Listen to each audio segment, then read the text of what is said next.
Hello everyone, and welcome to the Hexagon TTRPG. Back for another week of The Eye's End, episode 8. How's it going, everybody? Let's do a quick little mic test. Make sure everyone's being heard on. Check. Hello. Wonderful. We're good? I think we're good. Beautiful. So last time there was a lot of commotion going on in Windrow. Let's change things up this week and let you guys give a little bit of a recap. Simon, what do you remember about last week? Look, we started in the desert at the dig site. Yep, we got a bunch of jam for Misha's scones. Oh, yeah. Unbeknownst to us that she was petrified, off in a city alone. Toryss and Irea having abandoned her ruthlessly. What the hell? And so, dare fearing something was wrong with our companions, we left Shira, Edmund, and Albrecht to Windrow, and we came upon a large riot happening in the city. Yeah, we They were so ready. unhappy. Yeah, with the militant regime that Hearthforged soldiers had set up in the city, not allowing anybody to pass through the gates. And so they rebelled. Yeah. Toryss was God knows where, doing God knows what. Trapped in a bag. Trapped in some sort of origami spell. Irea was running on rooftops away from an orc. Assassin's Creed style. And we dropped in to try and knock out some apparently what were civilians. Oh yeah, with the Yeah. bracelets. Yep. Mm-hmm. Shira figured out the bracelets. After murdering one or two civilians. Yeah, Shira just mercilessly just cut everyone's throat there. I didn't know there were civilians at the time, okay? Yeah, they started it. We're Honest already being mistake. hunted for money, so. Yeah. It's okay. It's nothing compared to what Neslin did. No, actually, Misha kind of let loose with an ice storm. I was yelling at them. I was giving them a verbal warning with it too. But yeah, somatic warning. You wouldn't No, admit. verbal warning. My punishment Never is mind. being You understand turned what I'm to trying to say. stone. Yo, this guy's got his shot of espresso. Yeah. We're rolling I- nuts like, now, baby. Less than an hour ago, I had a McDonald's coffee too, so I'm gonna be wired. Wow, you're wired. But, Let's go, dude. It's like I'm already sweating. So we're gonna have Oh, boy. we're gonna have an intermission for bathroom break at some point. Nah, I got my diaper on. It's fine. All right. The diaper No man. kink shaming allowed. Let me move it on. We're missing two people. Shadib and Brent will be joining us shortly. So this gives us a perfect opportunity to start with Toryss and Irea. We left off in what you briefly heard from Dorwill as the alchemical factory. And you were in its basement or cellar, and you had killed the wizard that had entrapped you in the origami prison and pushed the cart out of the way of the door that you spawned from and made your way upstairs carrying Dorwill. And when you got up there, you saw in the corner of one of the rooms Misha, your companion. Oh wait. Stone. Wasn't there that whack job? Yes, a little man came around the corner and called himself William Kale, drank a mysterious potion, and exploded Toryss's insides, gave him appendicitis. Just a little guy. Just a little dude, a little man, you know? So we were in initiative. And Indeed. Toryss, you are first at the top of the round. Wonderful. Yes, you are. Okay. Toryss is going to look at the statue Mhm. of his friend and feel that kind of like when like something bad happens to someone who's just like so purely good, it just like hurts even more. He he has that feeling, and it kind of like overwhelms the appendicitis that is bursting inside of him. The appendix. And then First my appendix, now my heart. he looks at the little guy, Little man. and he says, "You have made a grave error on this day. You will not even live long enough to regret it." And he'll shoot out like a fucking like Sith scream, like ah, just lunge out at him wildly, just like leaning into that burst of pain that's just inside of him. He just lashes out. He's just gonna rush forward and try and get off an attack on this guy. Beautiful. Yeah, he is levitating in the air after having drank the potion, and he's doing kind of like little somersaults in the air. He was like a and halfling, right? So he's a like, is he halfling, like yeah. now like eye level with Toryss, or Yeah, he's kind of like rose up to almost the same height as Misha's statue. And yeah, so he's just kind of doing little loops and going like, and he's got these spiral eyes, kind of like Alice in Wonderland, Cheshire Cat style, you know. Crazed. Yeah. don't want to mess with that. He's so I'll roll first before I talk myself down. 24 to hit. Okay. 24 does hit. And instead of being damage, it's going to be a grapple. Oh. So he just like,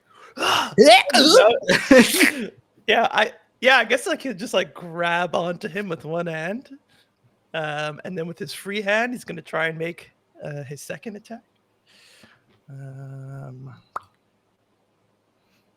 Very cool. Which is a 16 to hit. I believe I have a feature that I can reroll this. Hold on. This is a new. Ugh. We Well, have, like, kind of wiggling in your hand, like unhand me. Yes. we have a stockpile of boons. You No, we have have a Bane from Charles at the end of last session. Oh, why did you? He messaged me, That he's is like, true, don't you too. dare forget. Oh my god. Wow. Okay. Hey, you know what? Let me You double mean check. business, Let our me double share. check to make sure it was a Bane. Because think it it was was. a week ago. So I will take a level of exhaustion. As I like strike down, I see that he's like struggling. And so I just like, kind of unnaturally reposition my arm to try and make this an actual hit. Just break your arm to do that. I probably like popped Pop it out it your out of shoulder. the socket. Oh, So this is a new rule that Peter made. It's a play on it. Persistence is what I call my persistent will is my move. Persistence is taking a level of exhaustion to re-roll a ability check made with a tool you're proficient in. Yeah. But with my persistent will, I can use it for weapon attacks using a weapon that I'm proficient with. So that is, I didn't do real dice this time. Unnatural 20, a non-natural 20. So that hits as well.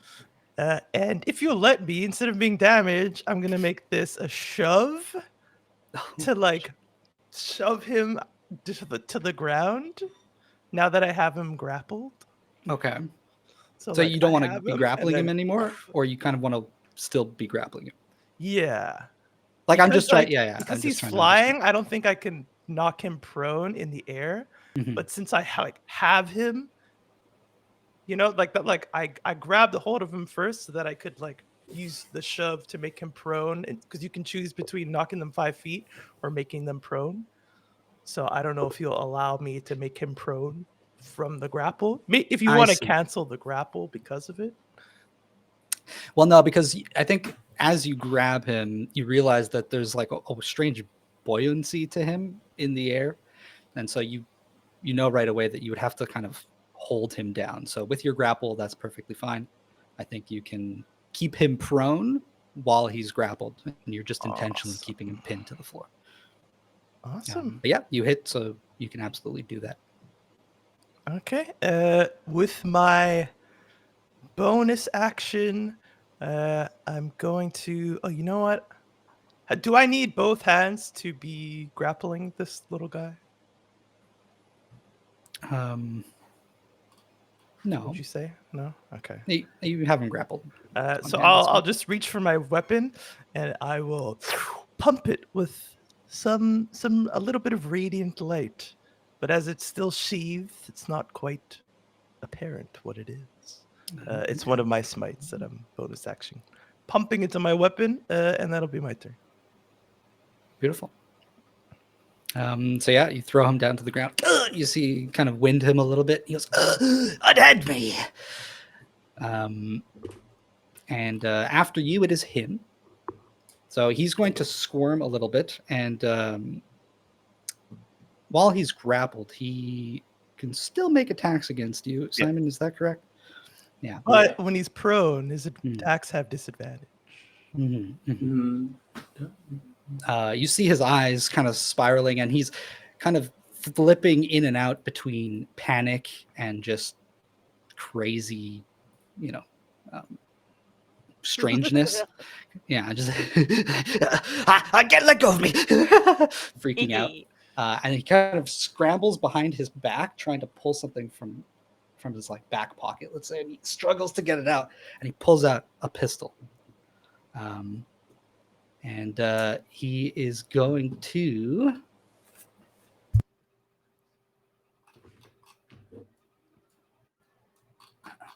you see him kind of sweep out with it, and he is going to fire off next to him.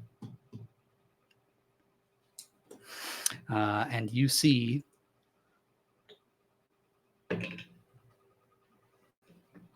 one of Misha's legs explode. What? I'm sorry. What? As he fires on the ground just at the leg right next to him. And it sort of explodes Excuse into me? pieces, and I will... Not allowed. Oh shit! It breaks into 5 pieces. And it kind of Pick them all up. and it starts to fall over, but then her tail kind of catches the edges, so it's leaning at third a leg. strange angle now. And he goes, "Let go of me, or I'll blow the rest of her." God damn it! How far is Misha right now? She's pretty much right next to you guys. I have a I have a little reaction. When a creature I see hits a target other than me within 5 feet of an attack, I can use my reaction to reduce the damage by 1d10 plus 5. Mm. Do I even take damage? Yeah, I'm going to. It's more like, does the attack ever even hurt you if it's reduced to 0, right? Because if I reduce it to 0, I assume I would just cuff the fucking gun. Oh my god. Just stick a carrot in there. Gotcha. Okay, wait. Yeah, so, That's an anime protagonist moment. yeah, that's fucking badass. All right. Yeah. I'm going to tell you, because you have an innate sense of magic. This is a magic weapon. Mhm. So if you do not reduce it completely, It'll still destroy part of it. So let me just... I need my Don't legs roll to high. razzle and dazzle. Don't tell me the odds. Oh Quick, someone redeem boons! no, it's just a D10.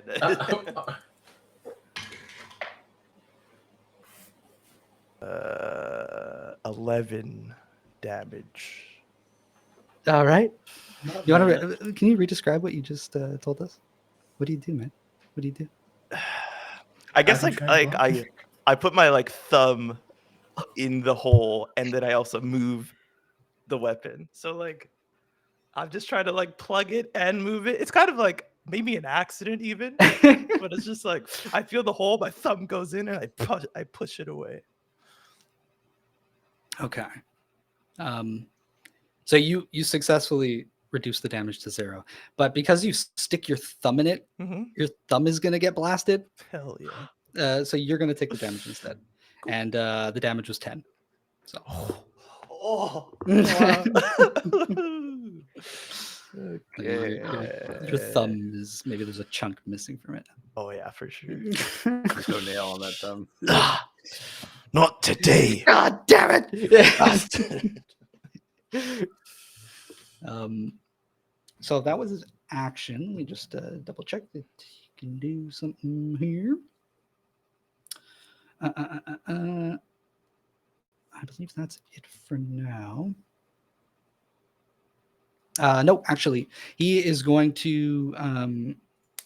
You see, he kind of tries to wrestle with you, and then his eyes just kind of like the spiral speeds up. You see, and he kind of like loses control of himself for a second. He just kind of poofs into a cloud, and 30 feet across the room appears, and he's like and like tapping himself like this is amazing. And he spins around to look at you and like holds the gun back up. But that is his turn. God damn. I forgot you had that. I told you I was ready. I should have put it 10 feet away from you. God damn it. That's all right. That's all right. And so then after that, you see there's a series of doors in here, but there's kind of like what you can tell is an entrance, and there's some light spilling in through windows. Suddenly the doors burst open, and you see this like mob of people like then they all start like rushing in and filling in the room. So that's their turn. They all just sort of funnel in. You count about 24 people. After that is Misha. Cool. What do I do? You hear all this commotion going on. You haven't, well, no, nothing happened actually, so never mind. You're just standing straight up now. You haven't fallen over or anything. The muffled gunshot from the muffled.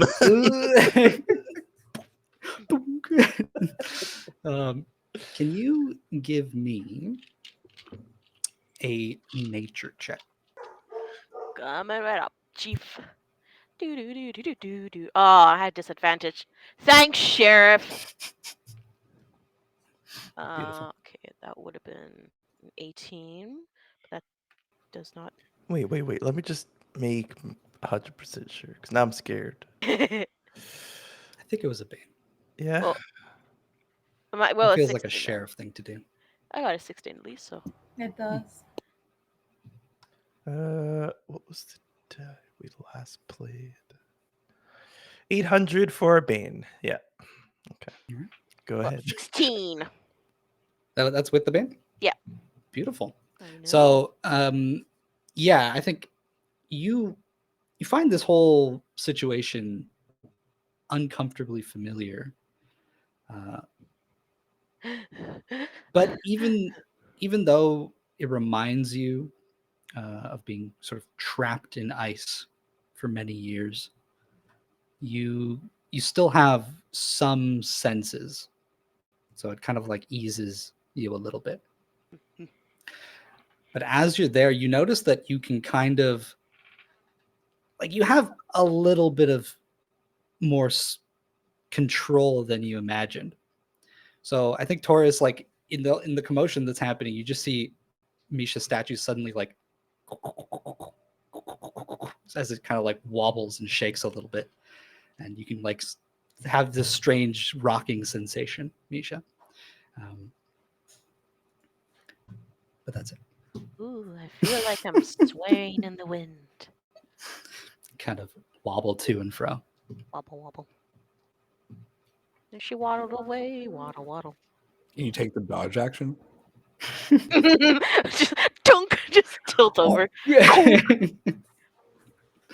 Maybe. Can I prone him? Just fall on top of the little guy. Oh, he's like shit. 30 feet away. Yeah. Punk. You can fall on top of somebody if you'd want. But yeah, And after that, there's another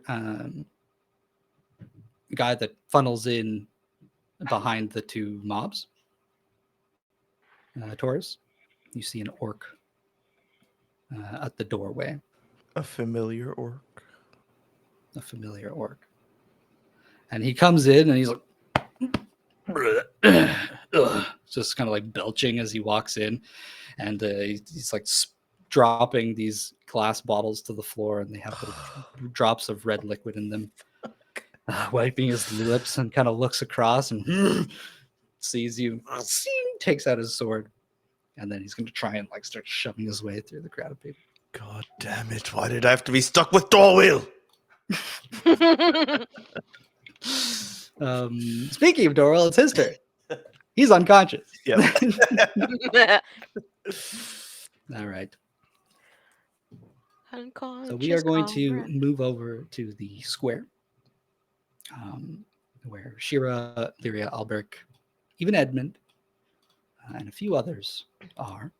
There was a huge crowd of guild members that were attacking the dwarven soldiers.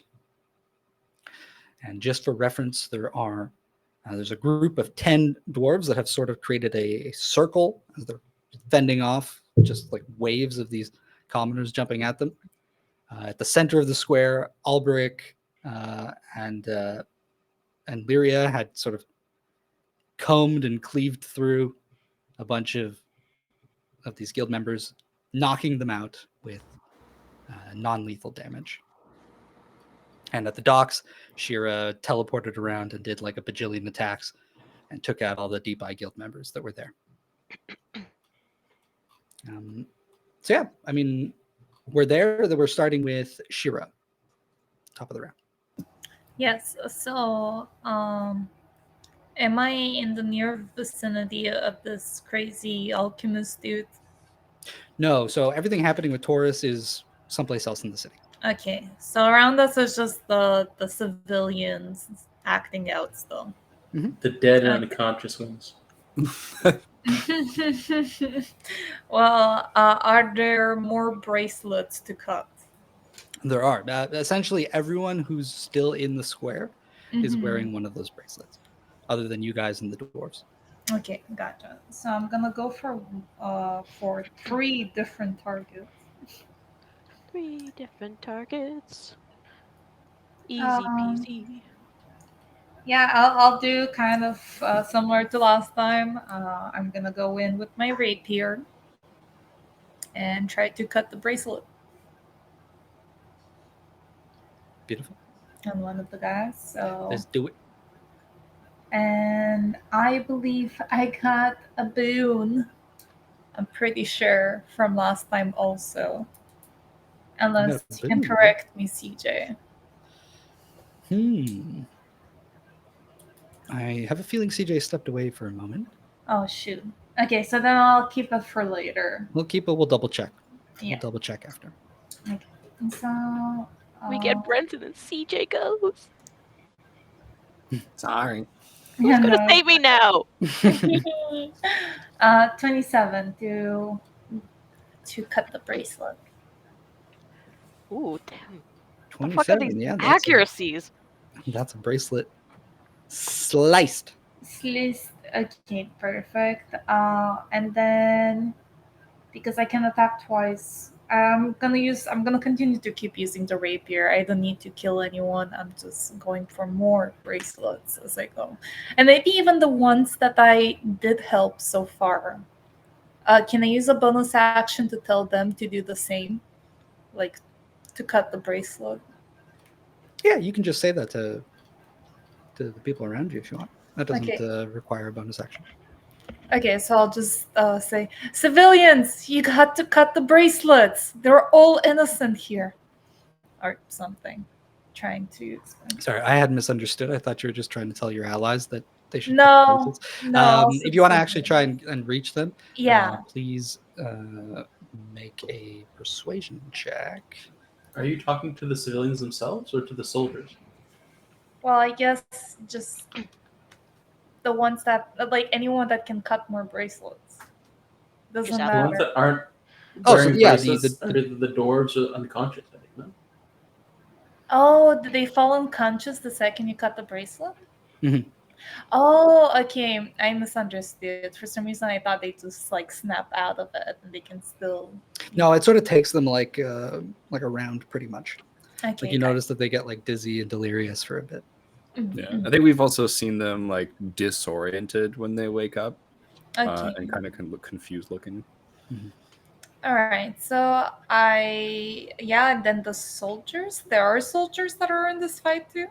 Yeah, there's a bunch of dwarven soldiers that came off of the ship that crashed into the docks. Gotcha.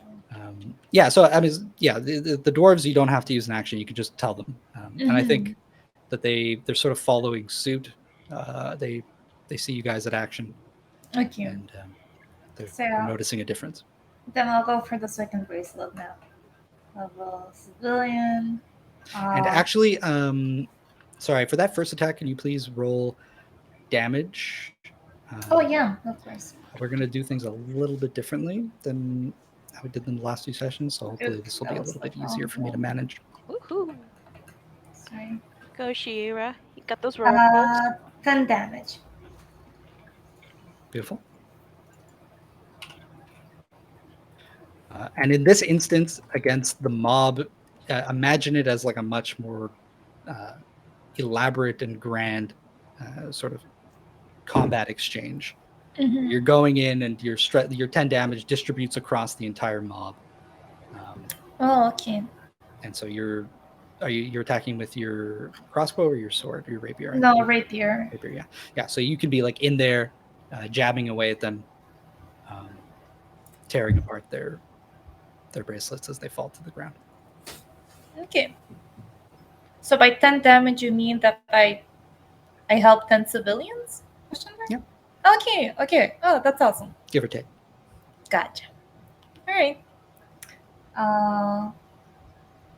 So then I don't do a second attack, or do I still do the second? Oh, okay. Yeah, you have your full turn. What You're did I kicking roll? butt. So I'm pretty sure I did have a roll previously. I can't find it. I'll just roll again. After Shira, it's Lyria. All right, 29. That's a hit. And that's 9 damage, I guess. 9 civilians. My civilians jumping on the bed. One fell off and dropped their bracelet. Beautiful. Careless. All You got right. more attacks? No, I'm gonna stop here because with my rapier, like I didn't do my whole crossbow exchange, and that's what gives me more attacks. So Hey, don't hold back. no. It's just I find impractical with the crossbow to cut the bracelets down. I think it would be a lot riskier with that. So. I'm sticking to melee. Yeah, for reference, it'd probably be disadvantage with ranged attacks. Yeah. The bracelet specifically. But all right, if that is all, we can move on to Lyria. Yeah, cool. So Lyria, I think, is still in a pile of unconscious people around her. So she probably has to like move to more of the mob, which means I can't use the my bonus action steady aim to like steady my hand and get that advantage. But I will ask, is Shira within like 30 feet of me? Like, can I go and essentially fight the same mobs as she is, so that I can like duck behind her back and get advantage on enemies? Oh hell yeah! Yeah, so Lyria fucking sprints, slides in under someone, back to back with Shira. I'm gonna draw my the wild infused dirk you gave me a while ago, and Lyria was gonna start dual wielding. A whirl of blades, but only the flat of the blades is hitting people, smacking them around in the face. Amazing. So we'll try and do that. So I'll get 3 attacks with my short sword, and then 1 attack with the dirk. I am enjoying this back-to-back ranger duos. Nat 20 on the first one. Yo! Oh, That feels so good.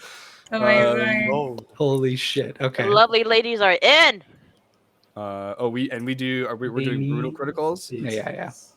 Incredible. So that's going to be 12 plus 7, 19 plus 6, 25, 26, 27 damage on the first one.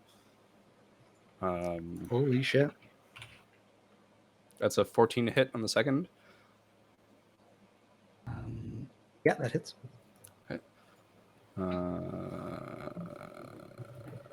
That's I did two damage too much on the first one. Sorry. So that's an 11 damage on this one. Then that's a 19 on the die.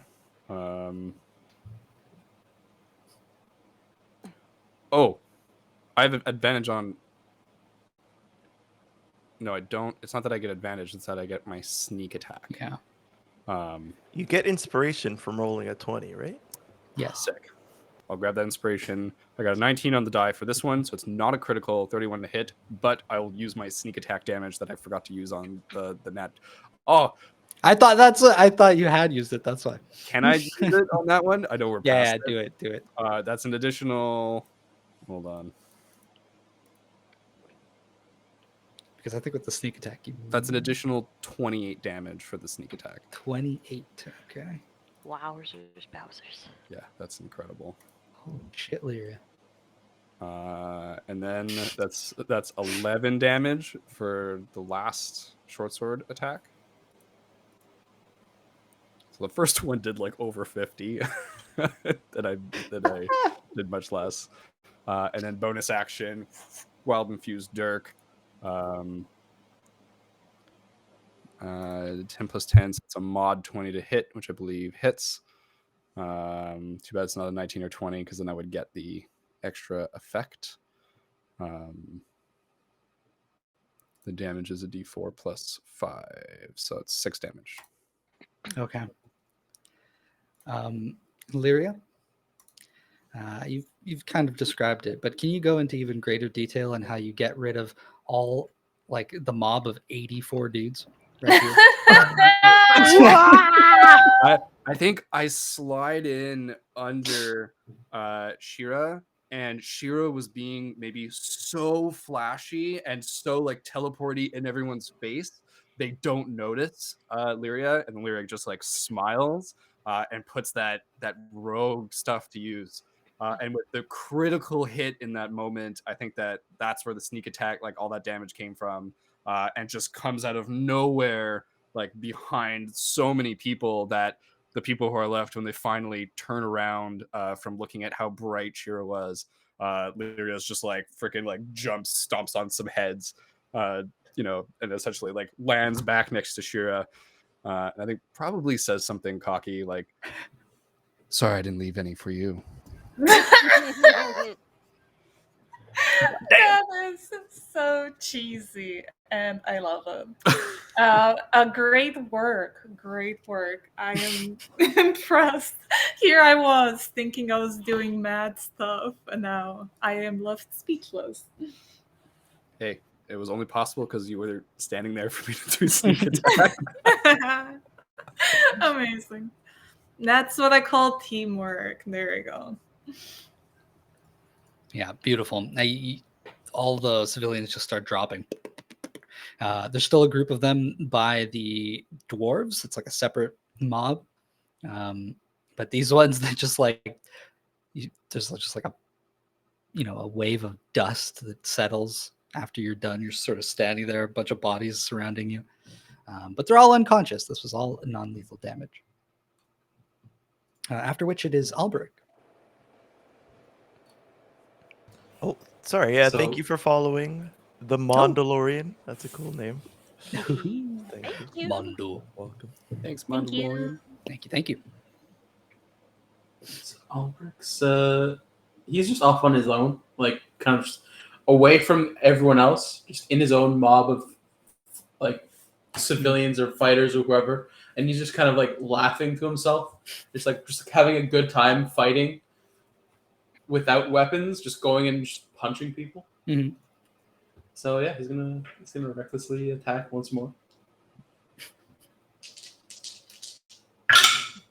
And everyone can see Albrecht's like, there's people coming up with signs and chairs and things and smacking him over the head, and he's barely even flinching, just like beating the shit out of everyone that comes next to him.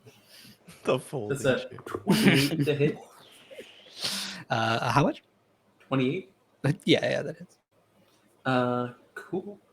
So that's going to be 6 plus my rage is how much again?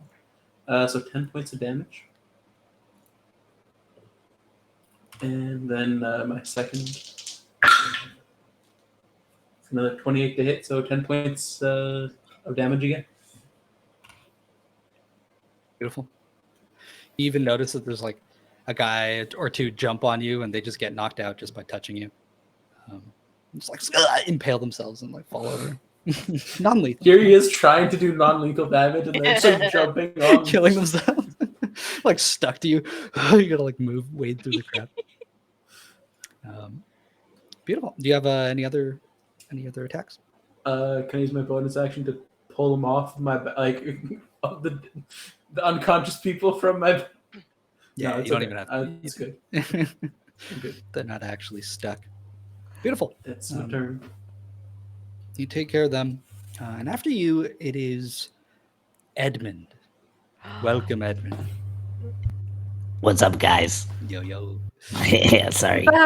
And awake. It took a long ass nap. Yeah. You know, it's hard dreaming up of gears. You guys wouldn't understand. You're mumbling this to yourself as you open your eyes, and you just see like it's kind of overcast. It's gray, but you look out and you're just looking over a beautiful lake, and you turn around and you see you're just sort of drifting away from a city that happens to be behind you. Oh, this is really nice. I don't know when's the last time I got to just lie like this. I think Edmund will take in the clouds for a little bit. And after a time, realize that there's no tech in this water. This is lazy. I can do this way more efficiently. So I like pop up and take a look at the city that I'm drifting away from. Yeah, you take a look. Go ahead and make me a perception check. If Edmund's anything, he's perceptive. That's a 16. Is he perceptive or he's talking to nobody?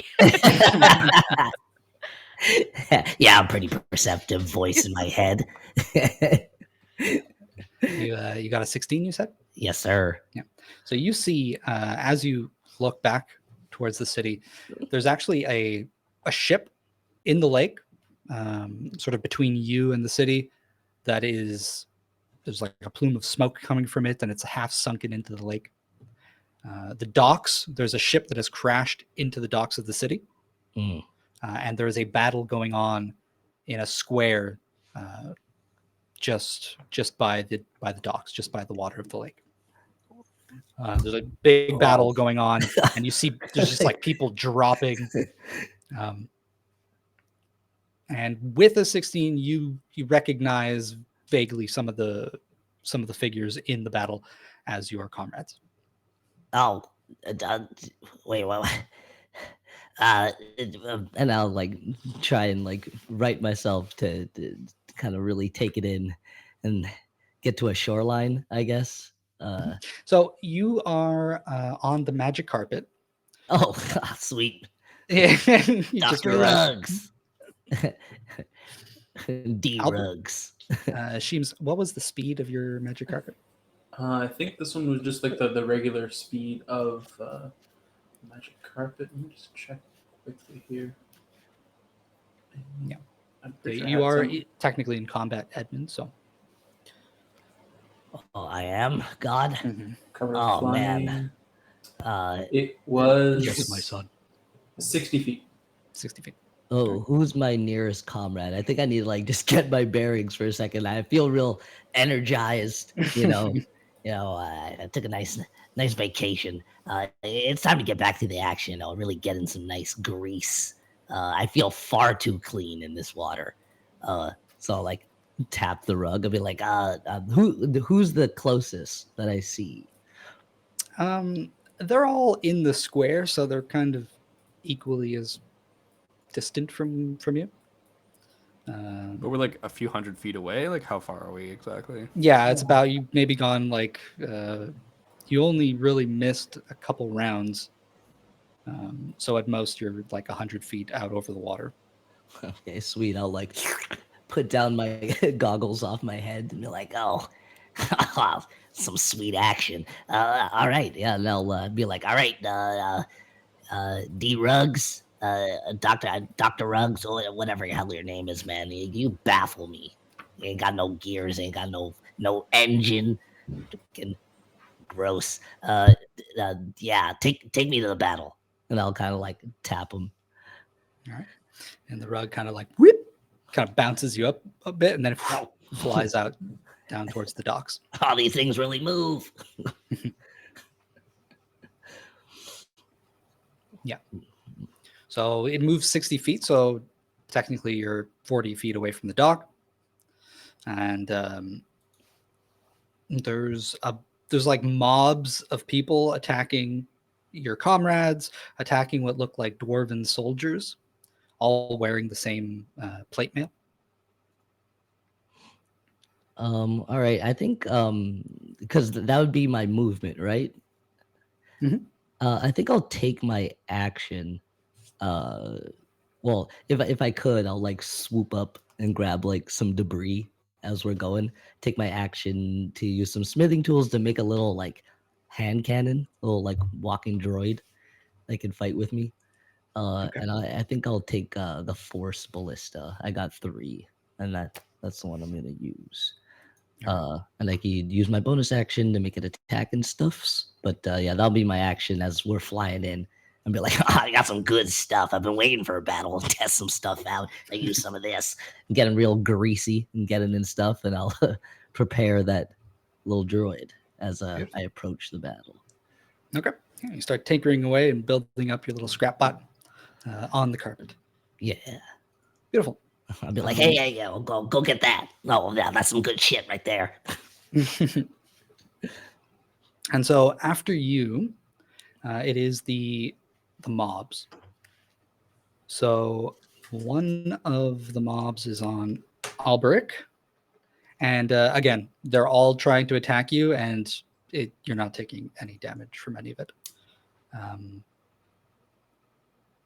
If your AC is 19?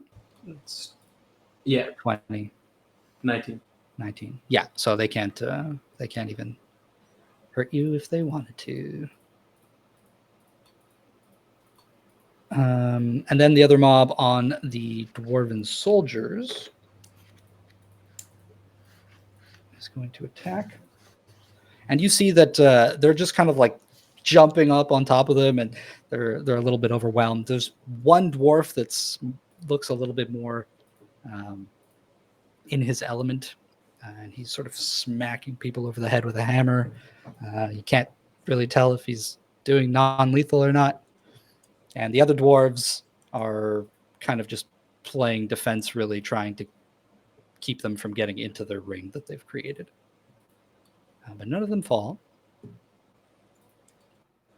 Afterwards, which Lyria and Shira, you guys notice, sort of maybe 50 feet away from you, there is a dwarven woman, this like huge braided orange beard and this beautifully coiffed orange hair. She's kind of bedazzled, wearing like a beautiful pink dress with embroidered gems and diamonds. It's got huge diamonds on her fingers. She kind of just spins on her heel, looks around, and you can hear her say to herself, she goes, "Oh, there's no point in being here, really. What a sad, sad view. Well, then, so much for this rabble. Off we go, then." And clicks her heels, and she begins flying upwards.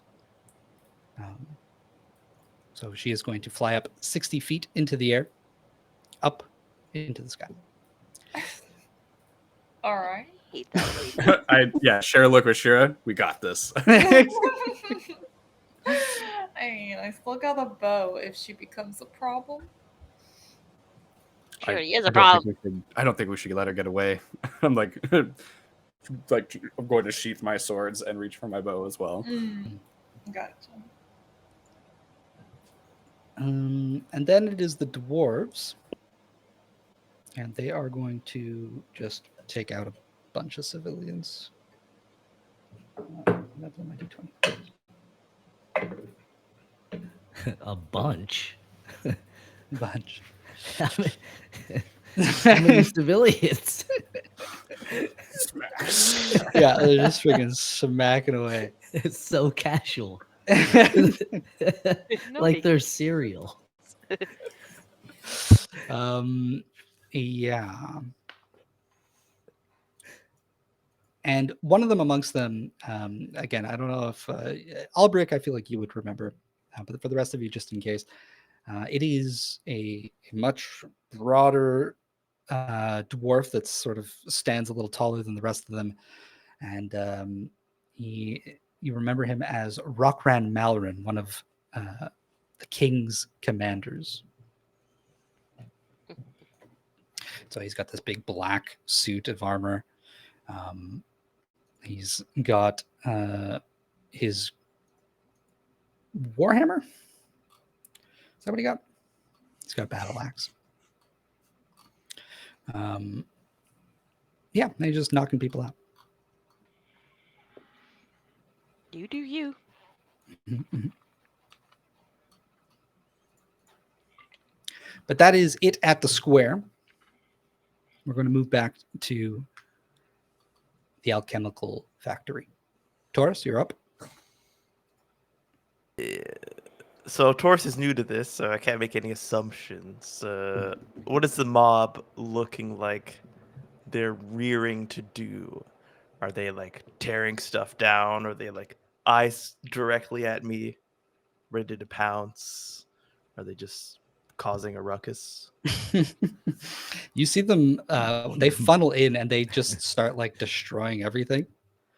But as they're coming in, those that sort of go in the direction that you're in, they kind of focus on you and they all start rushing at you. You notice that they all have wristbands with little illusionary discs of light. Yeah, they're kind of coming at you, throwing themselves like a gang of zombies. Oh, goodness. In this moment, I don't want to harm any civilians, so I'll just yell out at them as I rush towards the little man and tell them, we are here to liberate you. Please, don't hurt us. We want your freedom for you as much as you want it for yourselves. Just calm down. As I'm like moving them out of my way. And I'm going to try and strike out at the little guy. I refuse to use his name because he's just a guy. It's a little guy. Oh, it's not great. 21. 21. 21 hits. Okay.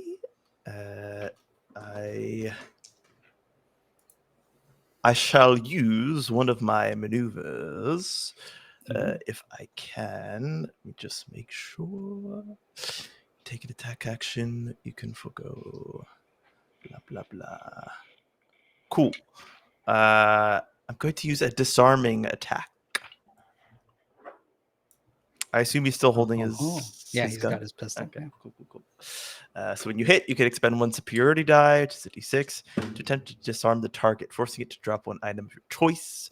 I add the die to the attack's damage, and the target must make a strength saving throw. Right.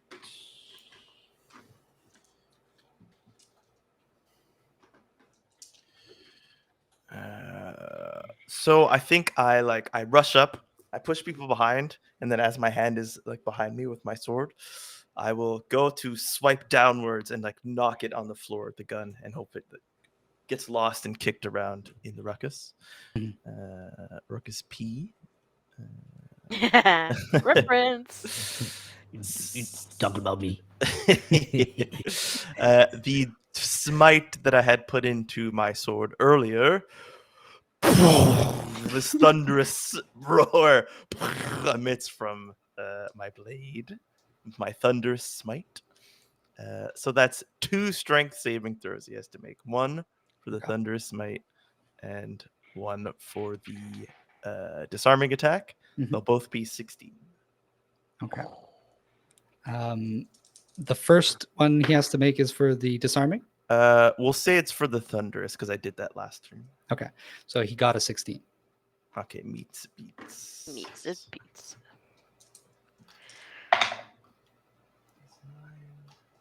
So 16 For the other damage. one. And the second one he got a 6. So he fails the second one. So I'll make him drop his gun. Had too much popcorn. 16 plus 6, which is a 22 total damage to this man. And he drops his gun. To this little man. Little man. Little man. It is 300 feet of audible thunder that just booms out in this small room. Ow, my one sense that I Holy have shit. right now. And then I will strike. I'll wait a second and look him in the eye before I strike back. Yeah, His I eyes think. are still like. Yeah, you see his eyes almost kind of like roll back, and he closes, and he's got his hands over his ears, and he's sort of wiggling his legs in the air, like my ears, from the thunderous boom and the extra damage that he took. Incredible. So he's not really looking at you in the eyes. Okay.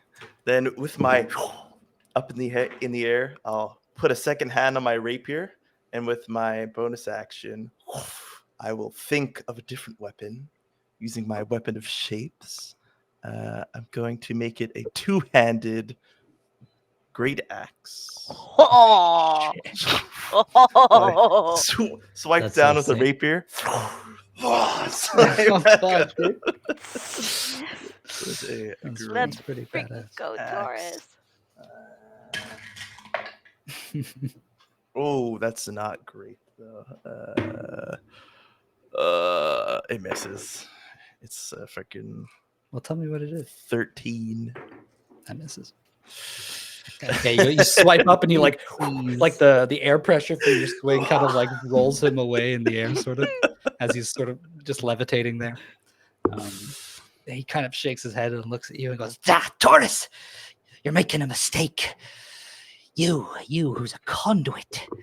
Think the power you could give, the things you could do. I could smell it off you. You've touched it, haven't you? What do you know? The scent it's wafting off you like that of a forge of spells. I can tell. It's all I've ever wanted. Then cease this fighting and change my friend back, and we can talk. I will not waste this opportunity. It's far too valuable. Then it is your death. He's floating there in front of you. After you, it is his turn. So if there's nothing else, Mason jar. Mason jar. Thank you, babes. Thanks, Sheriff. Oh, Happy civilians. thank you. Oh, so quenched. He floats there in front of you for a bit and sort of denies you. Right. I think he's going to ponder for a moment, or rather, I'm going to ponder for a moment. Really in character. He looks at you, and you could tell that his eyes kind of dart all over the place at the people in the crowd, down to the floor where, like across the room where his pistol had slid. Does it specify how far it goes, or where it just falls at his feet? It just, I make him drop one. Oh, it's one just drop. item. Okay. So it's just Yeah, so it's like under him. So he like looks down, but he's sort of floating. He can't necessarily really control it. You know, he's sort of. I have a question. Yes. Usually it's a free action to manipulate an object in the environment. So would you deem it a free action to like kick a gun away, like to make it harder to grab kind of thing? And the only reason I bring this up is because I always find that it sucks to disarm people if their weapon falls right to their feet and then it's It's their a free turn. action to pick it And up. they just get it. they They just actually get pick it up. back. Essentially, it serves no purpose. Yeah. Yeah. That's not cool. Yeah. Well, we could say that. We could say that, or maybe just to keep it even simple, when you disarm somebody, you can just knock it away like 10 feet or something. You choose like which direction it goes. Okay. Unless you make him roll a check when he does the kick action, the free kick action. We could. Toryss, would you like to try? Yeah, for sure. So, kick action. No, let's just keep it simple. You just choose and it goes 10 Just a feet free away. action. Yeah. Okay. Let's just do it like that. Just because there's people moving around, like feet running on the ground. I assume they'll do most of the work. So I just like give it a little. Yeah, it nudge and immediately like skids and then gets like bouncing around. He's like, "Ah, damn it. But he turns to you again, Toryss, and goes, you would be so useful to Xanabin. I'm sure he would work some kind of deal for you if you worked for him. Will you change back, my friend, my comrade, could. my ally? I could. Would you take her place? I would. I have a potion. I can turn her back to normal. Then do it. Before these ruffians get in between what we're trying to do. Hey, but no funny business. All right, stop all of you. And he's Wait, gonna I have to roll Oh. deception. I'm definitely lying to him. Oh, Right you now. are? Okay. Yeah. Oh my god. You deceived me. Yeah. Yeah. Me too. Go ahead.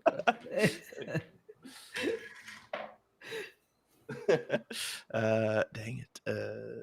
8 plus 3 is 11. 11.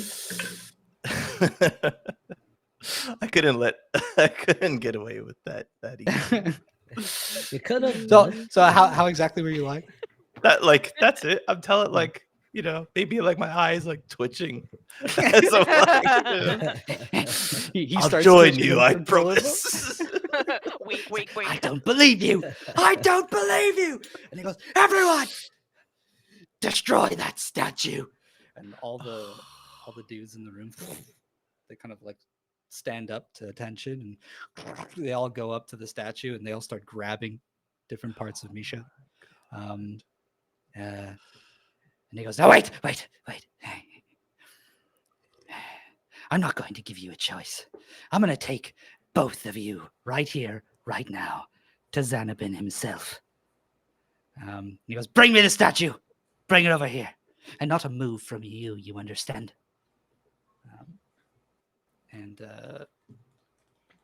The mob is after him. So I'll say that that's pretty much his turn, is commanding them. They're going to start like picking up the statue and sort of moving it along through the people, through the crowd, over to you. That statue has a name. Yeah, stop objectifying me. Literally. And Misha, now you can because you have a sensation, you can feel sort of like wobbling, and you kind of know what's up, literally, which way is up. You feel yourself being carried all of a sudden. What's going on? Yeah, and they bring it within pretty much right next to you, Toryss. Or right next to you and William. Unhand her. No, you stay right there. We have someplace to be. But that's the alchemical factory for now. Wait, what about Dorel? Isn't he gonna Oh, sorry, and Misha. It's your turn. Oh, yay. Another nature check. How cruel. Go ahead and roll another nature check. Ah, hot tamales. Oh, Misha, okay. Go ahead. 22. Okay. You feel like you can speak. Leave him alone! And Toryss, all you hear is Misha! Misha! Toryss!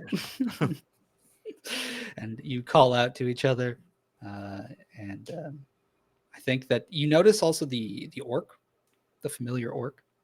He's also sort of just standing at attention with the rest of these mob. And then Dorwill goes, but he is unconscious.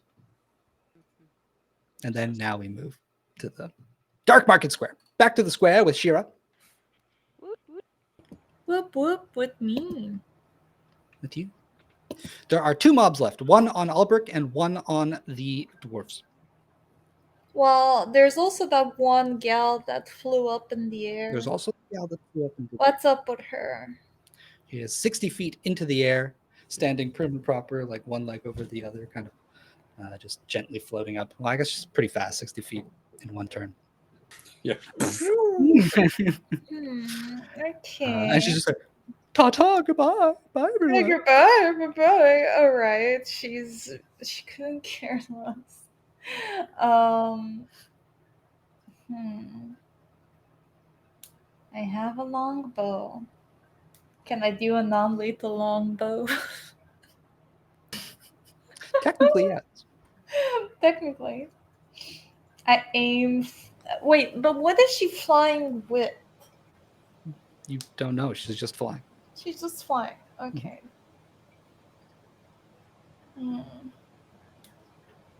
I don't know if I should attack her. I'm just. Lyria's just like, attack her. Yeah. That'll be encouragement. Okay, you know what? I attacked civilians. What's another one to the list? Question mark. I take my longbow and I do target practice, I guess. With this Okay. random pink dressed lady. Maybe I'm just jealous that she has that pink dress. Maybe. No. I can be pretty. Side. And she's got a beautiful hourglass figure. She's also a dwarf, so it's like really, it's condensed. Well, I feel a bit bad for her because I did get 31 to hit. Oh, okay. Oh my god. Like, probably you got something wrong with the. I almost got a 20. It was almost 20. 21 hits. So that's going to be 6 damage with my longbow. And before my second shot with it, I am going to use Planar Warrior as a bonus action and then hit the second time. All right, roll to hit. Okay, 26 to hit. 26 hits. 13, and then for my Planar Warrior. Stop that this 2d8. instant. Wait, I need 2d8s. That's 2d10s. There you go. Roll. And another 8 damage.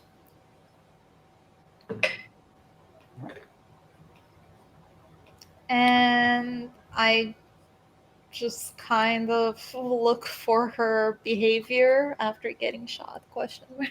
Yeah, you see, like she looks like she almost trips, but like midair. She goes like, oh.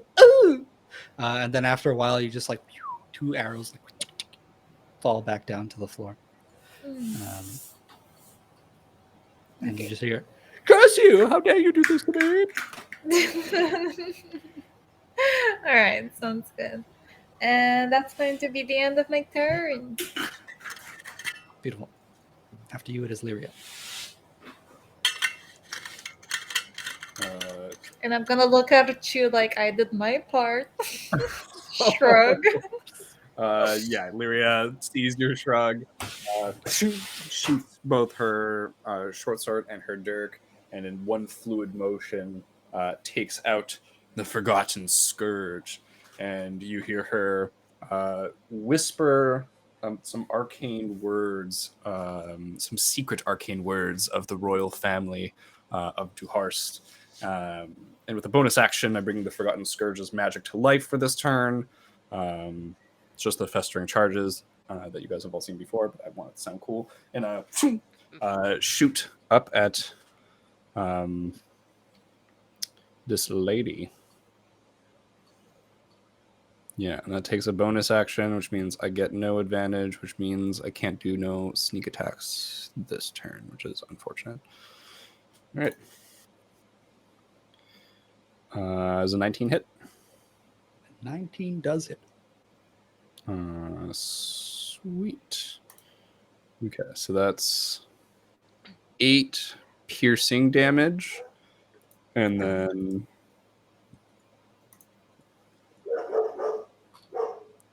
8 force damage. And then she has to make a con save. DC 14. Okay. All right, let me just con save. That's a natural 20. Okie dokes. Yikes. We're gonna do it again. Does 21 she to hit. get inspiration? No. 8 piercing damage. 9 force damage. And then con needs to make a con save. Another one. Oh my gosh, just getting lucky here. Con save. Oh my. That's another natural 20. What? It's Called I mean, look, at shenanigans. least she's getting it on saves, On saves, and not yeah. attacks. My Oh, God. shit. Yeah, waste them. Waste them. That's a nat 20. Oh yeah. Yes. Oh, fuck. Let's go. Excuse me. Is that enough? Let's go. Oh, but I can't do my sneak attack. That's sad. So the maximum damage would have been 6 plus 5, 11. I realized I did 6 damage too much on the other natural 20 because D&D Beyond doubles the dice already, and I didn't realize. So I could do 6 damage less on this one. So Sure. 5 plus the dice Dice roll. which would be 5. So I do on this natural 20, 10 damage. But she has to make 10 piercing, and then The force. it's max damage on the force damage though. Yeah. Okay. All damage dice. Yeah, so 12 force plus 8, so 20 force damage. There you go. A little bit better. Yeah, not too shabby. And then she has to make one last con save, DC 14. If she comes out with another nat 20. No, I wish. I fucking wish. Nat 20s can we have in one turn? No, she fails. Okay, perfect. So she's slowed until the end of her next turn. This is like the ensnaring strike. The festering charge, yeah. Until the end of your next turn, any creatures that take damage from Scourge of Fangs must make the con save throw or become slowed. Okay. Does it say for how long? Until the end of her next turn. Cool. All right. Beautiful. You see her kind of get bombarded. She actually gets like a little bit more extra air as she's gets pushed up by all these attacks. And as she sort of flips to, and it looks like maybe she hangs there for a moment, and her hair becomes all ruffled, and the braid of her beard completely comes undone and is all frizzled, and her beautiful dress is now torn and pierced, and there's like drops of blood falling from up in the sky, and you just hear, "Oh no! Oh my gosh, it hurts so much." Yeah, look back at Shira and go, match that. Since when Brutal. did this become a competition? I don't know. You know what? You know what? I'll take you on. 2 elven There, it's a sharpshooters. pincushion. 2 elven sharpshooters and a pincushion. And a partridge in a pear tree. All right, Albrecht, it's your All right. So, unbeknownst to Albrecht, he's just still having fun. So, if there's still people around him that are looking for a fight, he's more than happy to oblige. Yeah, there's still 16 dudes around you. He does kind of clock Rockran, gives him a little like nod. Yeah, look. He smacks somebody on the head with his axe. The So flat reckless attack, that's a 28 to hit, so another 10 points of damage.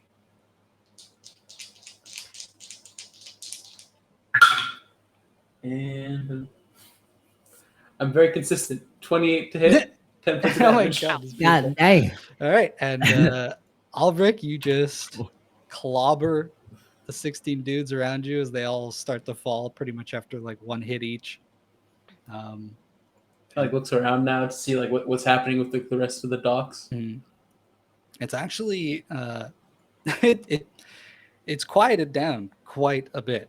Pretty much the only people left are the single mob that's left on the dwarves. But your allies, there's just a mountain, a pile of unconscious bodies, And they're shooting up. around them, and they're shooting up at this little like orange speck in the sky.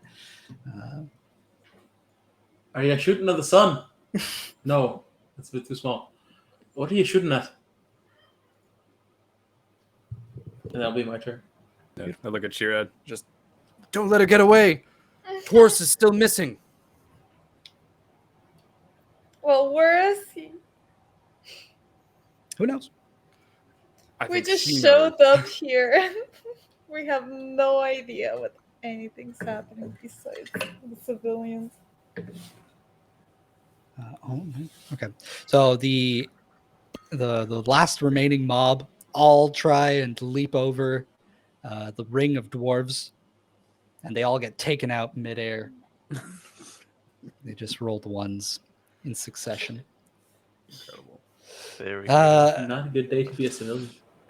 No, not really. And the dwarf lady in the sky is going to use her movement to fly up another 60 feet. She's slowed. She is slowed, so she moves 30 feet. 30 feet. Unless she dashes. Well, that is her dashing. Oh, okay. Yeah. So she doesn't make as much headway as she would like. And then it is the dwarves, and let's see if they can deal with the rest of these. I will keep wanting to say mobsters. But they're not mobsters. They're just They're not regular actual dudes. soldiers. They're actually opposite, yeah. gangsters. Unless they're not the opposite. So there was only 12 left, so they get taken out rather swiftly by the 10 dwarves. And you see Rockran, he just sort of like rolls his shoulders and maybe kicks at one of the unconscious dudes next to him. And maybe Two failed spits on saves. one of them. He's really disgruntled. And he's going to start making his way towards Albert.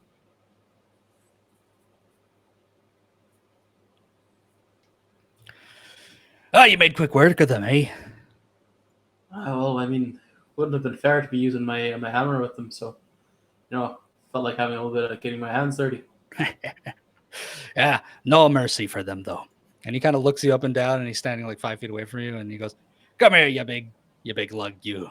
And he goes to like grab onto you, gives you a hug. Good to see you're well, eh? Just a clang of. We're still like a few feet apart, like a few inches apart because our armors. Albert still has people impaled. in the Some middle. guy waking up. Ah, my head! My Oh, leg. sorry. Yeah, he kind of tosses the guy to the side. How you doing, brother? Well, it's been a while. I've been in the city of elves for near on 2 weeks now. It's been a I'm lot. so sorry. It's all right. I mean, the elves that were with me were in Thorben City, it must have been weird for them too, but I just feel like it's not the same. No. Well, I can't imagine. Wouldn't survive a week if it was me. That's all right. They had a Coliseum. Oh, actually, yeah. That was pretty fun, I must say. Oh, that sounds quite exciting. Well, I've been trying to deal with this rabble here. Guess they finally lost their marbles. From what I understood, you've been blockading the city. Aye, orders of the king. And for what reason? Are they helping Xanabin? It's easier to keep an eye on folk if they're all in one place, right? Right, but what about their livelihoods? You wouldn't They'll want to get take a back. dwarf away from their craft, right? Listen, I follow the king's orders. Yeah, I understand. Well, anyways, we can't dilly-dally, eh? That ship that sunk, that was Ambrose's crew. Gotta go make sure they're still alive. Look, Edmund, you're on your carpet. Go see if there's anyone by the ship. Yeah. I've made it there now. Oh yeah. Oh yeah. I think we went a full round without Edmund. It's okay, baby. At this I point, had a though- good sleep. This would have been his round. Like, Yeah. he would have been Sorry, after I Albert. accidentally skipped over you. You should have gone before like all the dwarves and stuff. Oh, it's all good. Yeah. It's all good. Eddie was taking it in. He doesn't even know why he'd be fighting. No. That's true. You got a lot of catching up to do. Yeah, sure. If that's what you need. I'm kind of lost here. What do you need me to do again? I'm kind of Go pick up the dwarves by the ship that sunk. Got it. And I'll follow orders.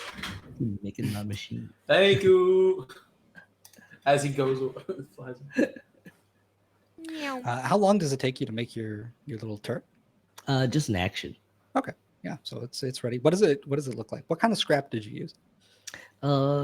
Like lots of pieces of wood, little scrap metal from the ships and the debris and stuff. Kind of fashion them into like this weird, I guess I want to say kind of like a oddly shaped like octopus, like weird kind of like 4 tentacles that holds it up in a little cannon, in the front of its face. But it's tiny, so it just sits on the front of the carpet with me. Awesome. You find lots of materials at the docks. There's like splintered wood and bits of metal from the ship that crashed into it. Splintered wood and maybe some like, I don't know, weird piping and thick metal. And I'd say like a lot of the pieces turn bits and pieces like, from the docks. Like the clockwork stuff. So there's like bits that they're always ticking. And his name's Inky, and he's awesome. Walks on its little legs. It props itself up at the edge as you make your way towards the ship. As you get closer to the ship, can you make me either an investigation or a perception check? Let's do investigation. Oh, that's a 12. Okay. Most of the ship has sunk at this point, though there's like kind of like a bit of corner that's still propped up a little bit, and it's slowly submerging the rest of the way. There's chunks of it that are floating nearby that are on fire, and you do not see any dwarves just from your investigation. All right. Can I zoom down to get a better look? Mm-hmm. Yep. So you move down. You can even like start to fly around it. You could board it if you want. Oh yeah, for sure. Oh, my little droid on my shoulder, be like, I'm gonna look for these guys. I can't go back and not find anything. I woke up. I'm fresh. I'm energized. I need to do some. Yeah, and I'll like go on the ship. Okay. You sort of plop down onto a portion of it, and there's a small little opening that you could peer into, sort of along the hull of the ship. Sweet. You know, I'm gonna peep. If there's a peeping hole, I'm gonna peep. You peep, and you see just like a face appear right in front of you, and you smell like alcohol kind of waft up into your face. I've been saying that word a lot tonight. It's like the fifth waft. Waft. Waft. I've been wafting a lot of things. It's wafting all over the place. So you look, and it's just this like delirious, sort of droopy-eyed dwarf with like a big red nose. And he goes, "Yeah." He's like, "Oh, hello. Can you help me?" Yeah, just get the hell out of here, dude. "Oh, I cannot fit through the hole." Oh, back up. Like, really back up. And he starts to move, and you hear behind him like, "We're gonna find another way out. Who knows how to swim?" And there's like a cacophony of dwarves that go, "Not me, not me, not me." And they're just there's a bunch of them in there. Could I cast Shatter on the Not little, again. the Not little again. wall? Start of I'll the like roll, baby. rub my droid and be like, you know what to do, little buddy. Oh no. And I'll Shatter cast that it hole, through baby. the droid. He'll like make like a little beak and open up and like beep, tick, tick, tick, poof, and shoot off the spell. Do I need to roll any damage? What are we Yes, doing? please. All right. Yes.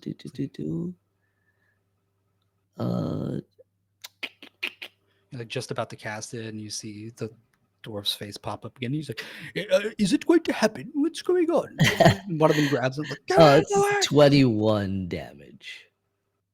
Beautiful. So you enlarge in the hole. Your turret fires off a blast of this thunderous energy, and it just kind of rips open part of the iron hull. And you hear a bunch of dwarves inside kind of tumbling and falling and making a racket as they're blasted away by the thunderous energy. I'll be like, all right, here's your hole. Get out, man. I was sent to save you. Here's your saving. Let's go, dudes. Can't even build any freaking tech to get out of a hole. There's a bunch of dwarves. They start like pulling themselves out. Water starts rushing in faster now that the opening has enlarged. And you see they're all pushing Ambro out of the way.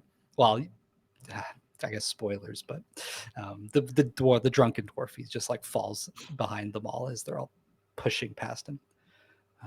And they all kind of like come out standing on the tip of the ship as it starts to submerge more. And they're all like hugging each other. Like, you guys can't swim? Like, never learned. Oh my. What's the point of learning to swim? One of them tries to jump onto the carpet. Why are they in the Navy? I'll be like, all right, Dr. Ruggs, take as many back and forth as you can. And I'll try and see if the old drunken man is safe, because that's who I saw first. And then see if I could like hobble like a shitty raft with any like pieces of wood or something. Yeah. Be like, you idiots, hold on to this. Beautiful. So just go ahead and make me a tools check. And when we come back to you, we'll see if Beautiful. what I you am could have built. proficient But with the carpet's going to wood. start making its way. It can carry like a few of them at a time. Because you technically don't have Dr. Ruggs. Oh. You have all They all look the the same to carpet me. Alberic had. I think Alberic had his own carpet, right? Yeah. Okay. Mr. Ruggs? Mr. Ruggs. All right, beautiful. One, Mr. We're back to Toryss. Burn ya. All right. Misha's right next to me. Stone Misha. If I could reach out and touch her, I will. You'd be like a little of the fur that's on her or something.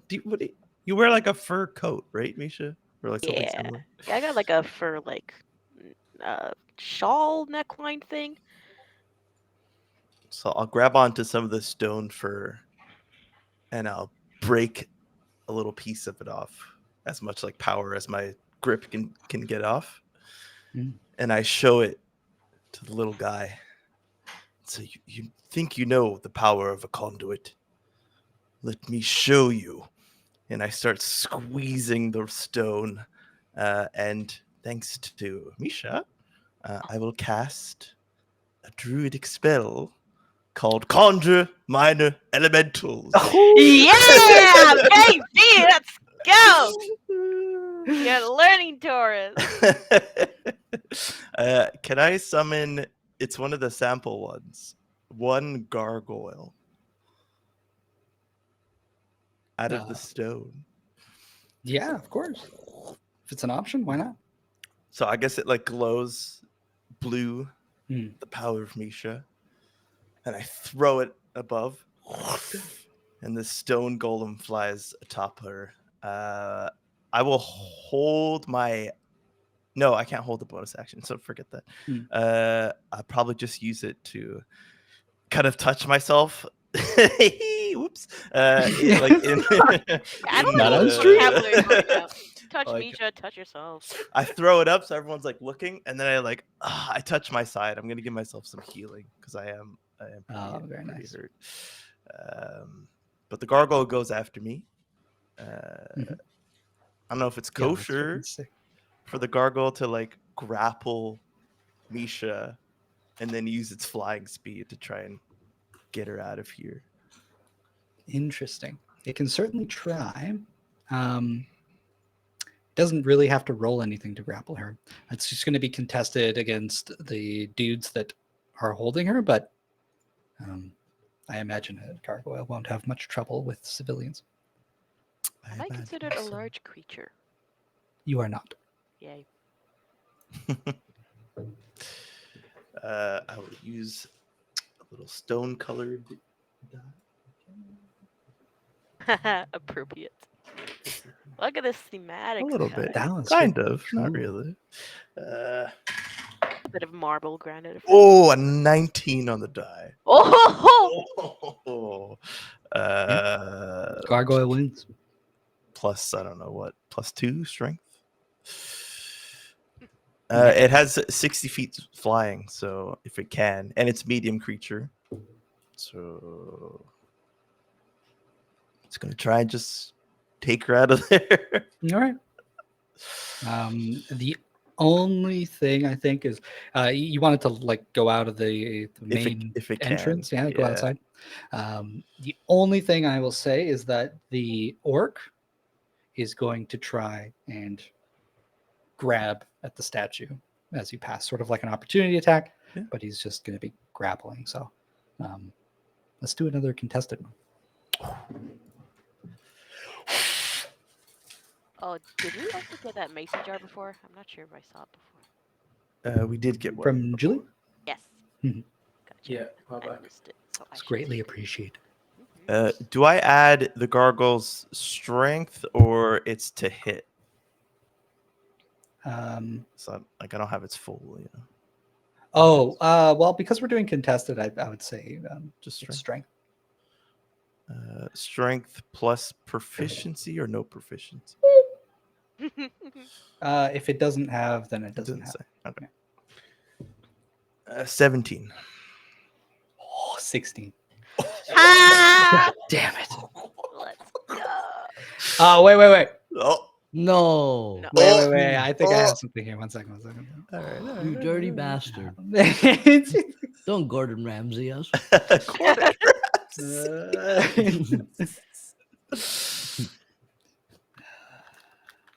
This action is raw. Beautiful. Wild Rustic. mage. This is the best lamb I ever had. If I ate in a dumpster.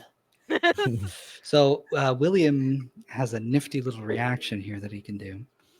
Right, he can add or subtract a d4 to So a he creature's just, roll. I So think he just gets it, no matter what. yep. He rolled a 4. So I think he's going to grab and sort of, I guess, stop the gargoyle. I don't think the gargoyle is going to fly out without her, right? So, yeah, we'll say that he kind of like grabs onto it. He's kind of maybe to help him. You see, there's like a few civilians kind of wrapped around his waist, and he's holding Misha in place. Fellas, there's enough of me to go around. No.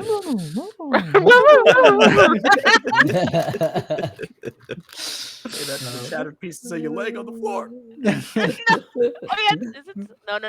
Never happened. Yeah, Never happened.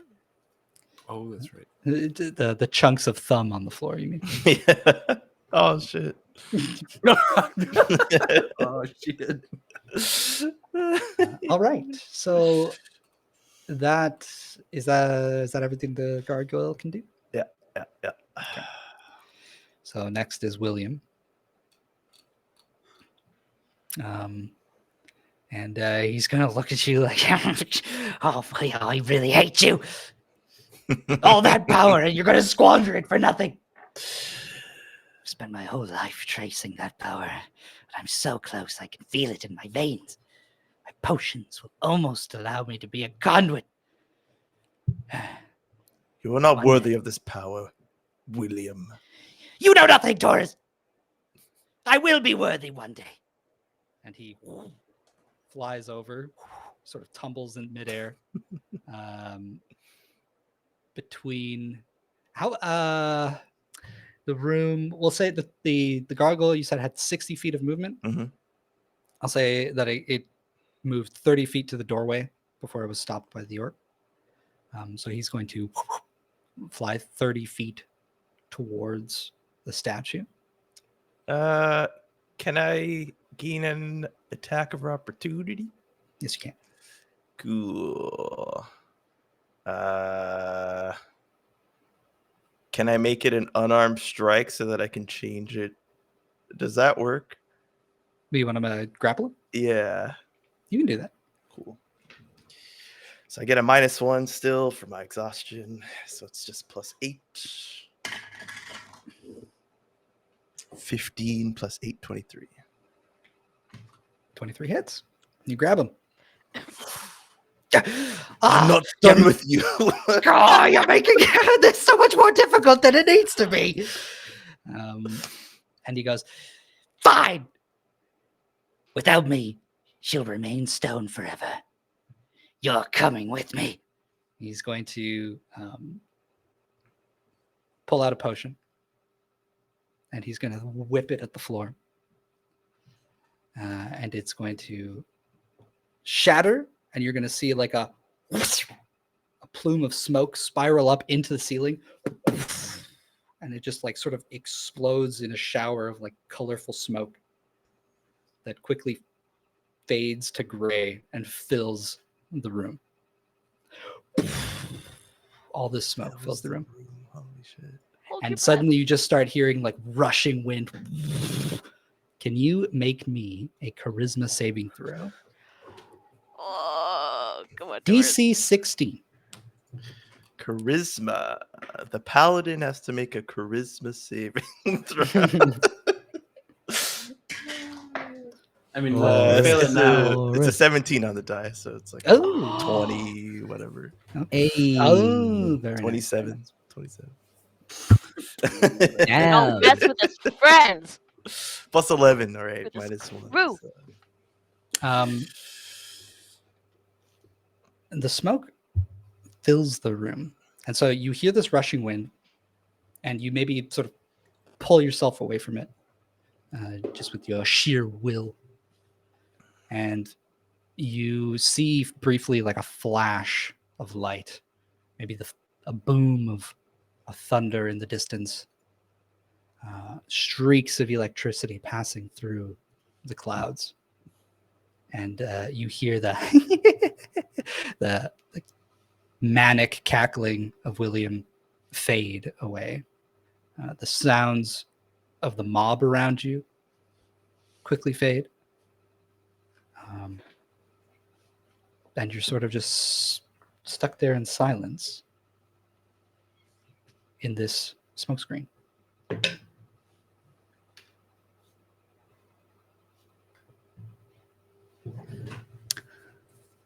But that is William's turn.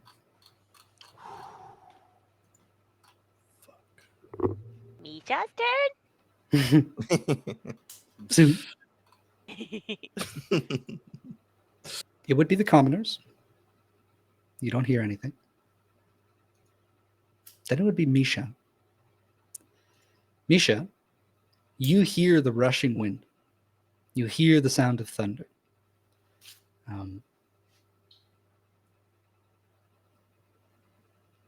Until it suddenly stops and you just hear sort of like a splash in water. There's a few voices around you like, "Whoa, what's going on, huh? Where are we?" And you hear, "A shame you didn't follow us." And you hear, "Oh, you've brought me one of them. Thank you, William. Seems you weren't as worthless after all." Who is that?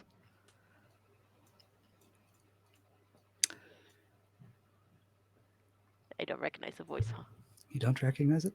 Would you like to make a little history check? Duh. With my totally historical knowledge of the current century and not, you know. I really should have like a -5 in history. Roll of 20. History, That's all but you need. really it's just like recalling Okay, gotcha. recent history. You've heard Oh, it before. Would you look at that? A 4. Now, you have no idea. No. Who are you again? Are you a friend? Yeah. Let me out!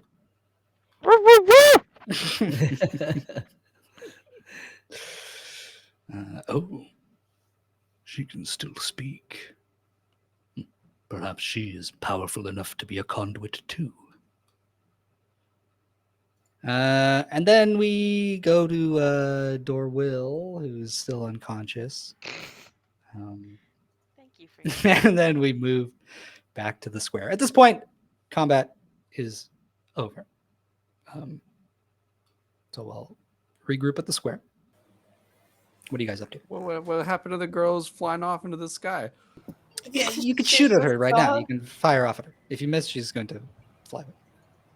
Okay, can we do it? Can I help?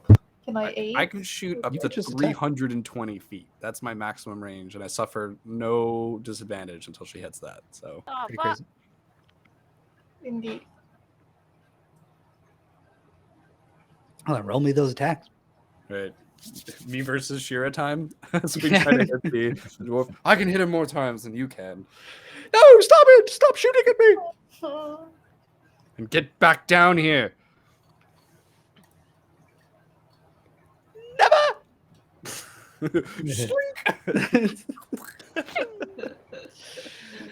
Shira, you were first, so you can go first if you like.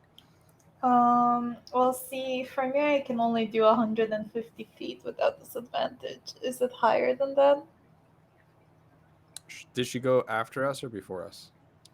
She is only 90 feet in the air. Okay, so I'm still good to shoot her. Yeah, sure. Yeah, I'm gonna try to shoot her twice. Oh, it could have been a 20. I rolled a 19 plus 12, 31 to hit. Oh shit! 30! What? Plus 12!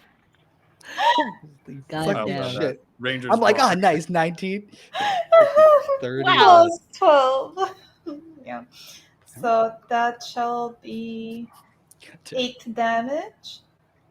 These freaking ranger types, I swear. Then I'm gonna do the same thing where I'm like, ooh, but then I'm gonna shoot the second arrow with extra planar damage. That's a bonus action that. And let's Extra see. planar damage. 16 hits. A 16 would hit, Wood. but you see she kind of goes like, "That's enough!" and the arrow kind of like hits her but bounces off, and you see like a sudden orb of force around her. We have a different dilemma. Well, you may go ahead. Oh, make it harder for me. Why don't you? 22 to hit. 22 hits. Come on! 21. Yeah, and I'll take my like bonus action prior to doing the damage to activate the magic of the scourge. So first shot. So she's got to make that con save. She takes 8 piercing and 8 force. Dan is going to be an 18 to hit. 18 does not hit. Okay. She also failed the Constitution save. So she's slowed again. 24 to hit. 24 hits. Perfect. And that's 6 piercing and 7 force. She can pelt by arrows. Yeah. But you guys see my festering magic take hold once again. Yeah, just clawing at it, trying to make her way up. She effectively moves up another 30 feet, but is clearly struggling. Well within range. Yeah. Oh my god. That's 120. Shira, can you still hit? You muted. Pretty sure she had a longbow as well. So Yeah, did you say like 150? Yeah. Well, I'm not. Mine's not a regular longbow. You're muted. Sure. Oh my god, I wasn't muted this whole time. Like hear her a little bit in the background. You have a snappy comeback. I don't have a snappy comeback. No, I didn't think of that. I was just saying, yes, I do have 150 range, so I can still hit her. Are we just going at it until she drops? That's my real question. Hopefully. or she escapes. She might escape. Okay, it's true. All right.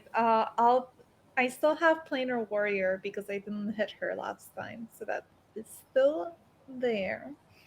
I'll shoot with the arrow, longbow, and I got 32 hits. I rolled a miss. Oh my. I know. I can't even explain it myself. I don't know how I got it plus 12, but I do. Zen sisters are disgusting. 13 damage plus 2d8. That's 23 damage in total. And then my second shot. I rolled a 20! Trick Oh shit! God damn! Roll that damage. Turns us all Alright. Texan. Yeah. Oh, you don't have planar warrior on this one. I don't have planar warrior, which is a shame. I don't know if D&D Beyond is doing the crits properly. No. It's not Oh, doing it our doesn't. crits. It's doing regular crits. Yeah. It's doing regular crits. Yeah. Yeah. So So you do that, and then you add the total. No, because it's doubling damage already in D&D Beyond. Yeah, I would say just clear the D&D Beyond dice, and then you can roll it again. And then Oh no, yeah, you're right. You're right. You would have to roll normally. Yeah. because I do have all the results, that's why it's 7, 6, and 5. 5 being just my plus 5. But for my first 2 attacks is 7 and 6. So how does Was that work? doubled? It's not Yeah, doubled it's yet. 2 damage. No, it's 2 damage dice. Yeah, you're doing 2d6 instead of 1d6. Oh, I see what it is. So just Okay. add the first one, and then add 6 for a full, because we do brutal protocol. So it's like you get 1 full dice. Well, it's a longbow, so it's a D8. I'm pretty sure. Yeah, it's a D8. Oh, well, mine's a d6. See, mine's totally different. Also Yeah. inspiration. Oh my god, I do have inspiration. Yeah, don't forget. Oh god, this is a lot of rolling. Okay. I'm gonna start from the beginning. I'm gonna Yeah, ignore the D&D Beyond one. I'll just do it. So max damage that you can do with an attack is how much? Wait, 8 what? plus 5. Your max damage would be 8 plus 5. Yeah, it would be 8 plus 5, so that's Then 13. roll a d8. Okay, I can do that. That is doable. 8. Oh damn! I got Then you add it nine. together. 13 plus 8, 21. Yes, ma'am. So that's it, 21. Yeah, and then I 21. have my inspiration is added there too. It's a 1d4. What? No, it's a d20 that you have to use as like an advantage at some point. Oh, okay, never mind. Mhm. So not approachable. You here. got that in Okay, storage. so So 21. tell us, how do you finish off No! dwarf? Irea didn't get the last shot. I mean, it's just that classic ranger. Like, I start concentrating on my heart to slow my beat. I take in my breath, and then I release the arrow as it goes. Shoo, and, just a clean shot. Yeah. Where it hits, I don't need to decide. She's about 120 feet in the air now. So you see your arrow hits and maybe does like a backflip in the air. And then you see her body start to fall through the sky. And just Yeah, Lyra's like, nice shot. smashes. Oh shit, catch her! And, Wait, I don't think you want to catch a body falling 120 feet down. I want her to live. Brick tries to catch her. Use the carpet, the magic carpet. Tail. The carpet's not there. Is there any way that I might be able to use something to try and stop her from literally just splatting on the road and dying? yeah, you can make an athletics check. Yeah. Okay. Well, wait, did Shira do non-lethal damage? Technically, I think we were saying we were. Okay. yeah. But I did No. crit, so I don't know how that works. If it negates it. No, that doesn't negate Okay. anything. It's just Am I just imagining the last session? I can't even remember the things I said last session, where I said that we couldn't do non-lethal and ranged attacks. I believe that was said. Yeah. Okay. So the body falls. You still want to catch it? Daisy. I mean, if she's obviously dead, then no. she's gonna break, but beyond any recognition if it does well. Goes to catch her, then goes, wait. Yeah, Lyra's like, Just Wait, but does she splat. land on the bodies that are piled beneath the feet of Lyria and Shira? That's more. It's like a cushioning. Why would you say this? can I roll an athletics check to kick Let's her out see. of the air so she doesn't hit any of the civilians? Okay, you could just do that. Yeah, you just fucking Non-lethal kick. redirect the No, it's a fall. post-lethal kick. Knocks her off course from squishing someone, and her body just smacks against the ground. And there is, you can tell that like she's face first, kind of body slammed, belly flop the solid ground. But there's a strange lack of blood. There's some blood splatter, but like not nearly as much as there should be. What the hell? This is just like littered with arrows. Yeah. She's been leaking blood this whole time. Can I go and investigate that? You can do an investigation or a medicine check.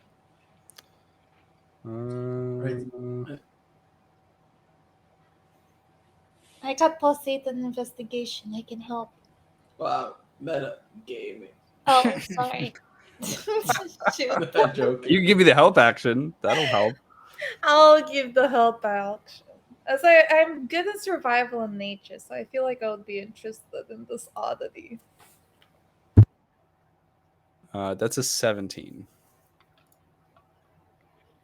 17. With the 17, you notice the wounds and the arrows stuck in her. and you can see that like the flesh inside the skin is like weirdly grayish. It's not like vibrant like actual meat. It kind of looks like it has the texture of meat, like, you know, human meat, but it's a little off. Yeah, I'm investigating this. Human Here, meat. look at this. And I show her to like open up one of the wounds. There's like nothing coming out. Aw. I'm like, I think this looks like some sort of a construct. This doesn't look like flesh. It does seem like it's trying to replicate it, though. No. How I think odd. Lyria probably. Can I check her like jewelry and stuff? Like, is it real? Yeah, the jewelry is very real. She was a classy lady. I grab her jewelry. Okay. Yeah. I think Lyria's like, Rob her. yes, this is ours. You get those rings. 8 rings Yeah. of varying sized gems and diamonds and things. 7 of those rings, I'll just tell you right now, have a combined worth of 1,200 gold pieces. Oh. And there's another one that's like a pinkish diamond, but it's incredibly large, Ooh, like absurdly large. talking stone? Yeah, just like a huge, like a ring pop sized ring, you know. Diamond. Oh, ring pops. And that one I probably feel a little arcane energy coming from. Let me just make sure that there was nothing else. Sorry, I have to go through my terribly organized notes here. Was expecting her to die. Been there, brother. Die. Why is this so difficult? Okay, here we go.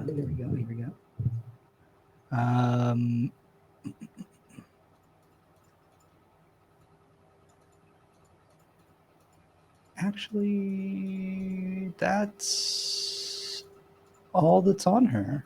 No, there's also a silver flute. Oh. And it is like an ornate kind of silver flute.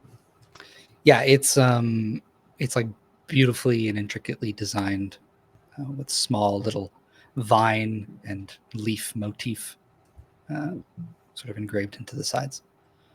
And that is worth 500 gold pieces. Oh, holy crap.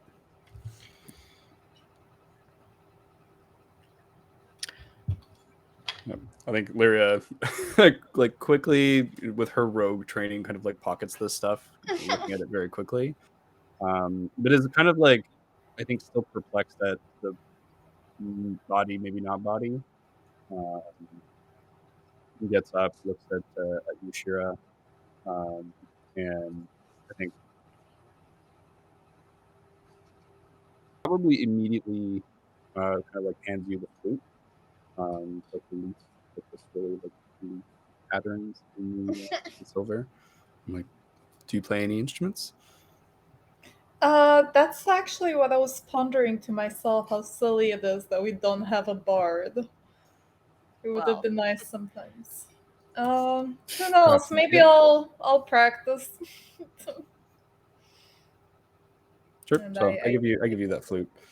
You earned it. The rest we can divide amongst the others. Sounds about right. I've Well, crossed it off. sadly, we don't really have any answers from this corpse unless someone has Speak with Death. And I don't even know if it would work in this case. Boy, Irea, where's your brother? Yeah, you're so missing him and Misha. Where are they? Yeah, Oh, I think yeah, true. we walk towards maybe like Albrick, and I'm just like, we're not only missing them. There's also Neslin that I saw flying into the clouds at some point, and Misha is gone. Things went south really quickly here. Where were they last seen? Well, Neslin in the sky. Right. They'll come back Misha. eventually. I saw Misha get carried off, Or was that while I was gone? No, you wouldn't have seen that happen. Yeah. Yeah, so Misha was already gone when I got here. So I only saw Neslin. Misha was nowhere to be found, but Toryss was kidnapped by a mage. I'm sure he's fine for the moment. It seemed like they had captured him alive, but So you worked together and let him be captured. What happened? we got ambushed with another drow called Dorville, or Dorwill. And during the ambush, Toryss was immediately captured into a pocket dimension, and I was left to fight both attackers by myself. So instead, I managed to follow them for a while, but the mage went invisible, and I wasn't able to track him. I tracked the fighter here to the square, and that's how we joined the melee together. Right. But now I don't know where they would have gone. I thought that perhaps we would have had someone to question here, but we've killed both the guild leaders. Where's the fighter? The fighter ran off into an alleyway, but I couldn't go after him. Did he have any insignia of some sort on him? He would I have noticed? I think I'd noticed that he was one of Dorwell's old porter because I'd interacted with them, right? Yeah, I think you doing would a have roll. recognized the orc at least as having been one of the guides that Dorwill hired to get him to Dewhurst. Mhm. But you also saw the insignia of the Deep Eye Guild on them. They had the bands. Yeah. So I think at the time, I thought that he was perhaps with Dorwill, and that Dorwill had betrayed us. But now, with everything that's happened here, and the bands and the Deep Eye insignia, that seems to have been somewhat controlling people. I think that I wouldn't say that they're at Dorwill's mansion. I think they're somewhere else. Right. Rocker, do you know where the Deep Eye Guild house is? Not too sure. They've got a tower here in the square, and there's a portion of the square that is sort of like this long wall of varying sized buildings, all different guild, kind of like storefronts. But one of them is sort of like a tower, and you notice that it's the same shape as the towers that were at the city gates. It's designed in a similar manner. I put my bow and I sprint toward. I don't even say anything else. I hear that and immediately run. Okay. Do you know anywhere else? A warehouse they might have for their goods? Oh, they got plenty of those. Lots of factories and storage houses. Are they all relatively close together or far apart? Well, is there a specific district where you can find all that? Listen, if you want to go check that out, you can go ahead, but I've got to make sure my boys are good here. Right, no, of course, that's why I was asking. I just need to be able to go. I need to find my way around. Aye. I'll find a map, I'd give it to you. But to be honest, I don't really stay here very often. Right, so is it now to just know. that way, or that way? I'm just going to kind of point out into the city. And he looks, and he goes, that way. And he just sort of points off in the direction of like the nearest street. All right. Tower first, then I'm off that way. I hope Bro and the others are all right. I'll come find you afterwards. We just need to find our friend first. We'll make our way to the gates as soon as I've got my boys rounded up. There was quite a commotion at the gates already, just to warn you. Good to know. I'm still hankering for a little battle. There's probably one waiting. Beautiful. All right. You stay safe, eh? Right. And I'll follow Irea. You see Rockran turn, and he makes his way towards the docks, and already the magic carpet is coming and dropping off some people, and he's helping them out. And he's smacking them over the head, and he's like, "This is why you need to learn how to swim, you damn buffoon!" Hi, Captain. Commander. You guys make your way towards the Deep Eye Tower. Edmund, let's see that raft. I get my proficiency is doubled when I use tools that I'm proficient with. And I got carpenters and wood carving, so Very nice. Ooh, 23. Beautiful. There's like this chunk of boat that's floating in the water, and you effectively like turn it into an actual raft, capable of holding enough people on it. Sweet. Me and Inky Um, get to work. He makes like a little saw out of his face, and we're like, yeah, man, you're a great partner. Yeah, you're great. I'm like, all you idiots are gonna learn take swimming lessons after this, and each owe me a gold for using my ship. and they kind of look at you. Ambrose goes, "Put it on my tab. I'll give you all the gold." I don't even know who you are, dude. Just freaking drunk. Just get on the raft. Okay.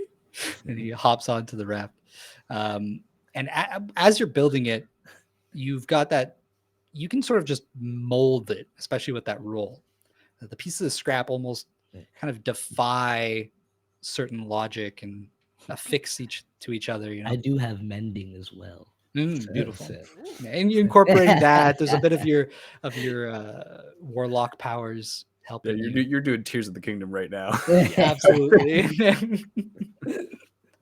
You got that like ultra hand and just sticking things together. Oh yeah. I'll take some grease for myself. I found some on the way. Like, oh yeah. You got This is gonna greasy work again? real nice. You had washed yourself so beautifully. Well, I never get washed. You gotta wash away this good grease. Kidding God. It's perfect for my machines. Oil them up. So you take 4 of these dwarves plus Oil. the old drunken man and yourself on this raft, and they help you paddle.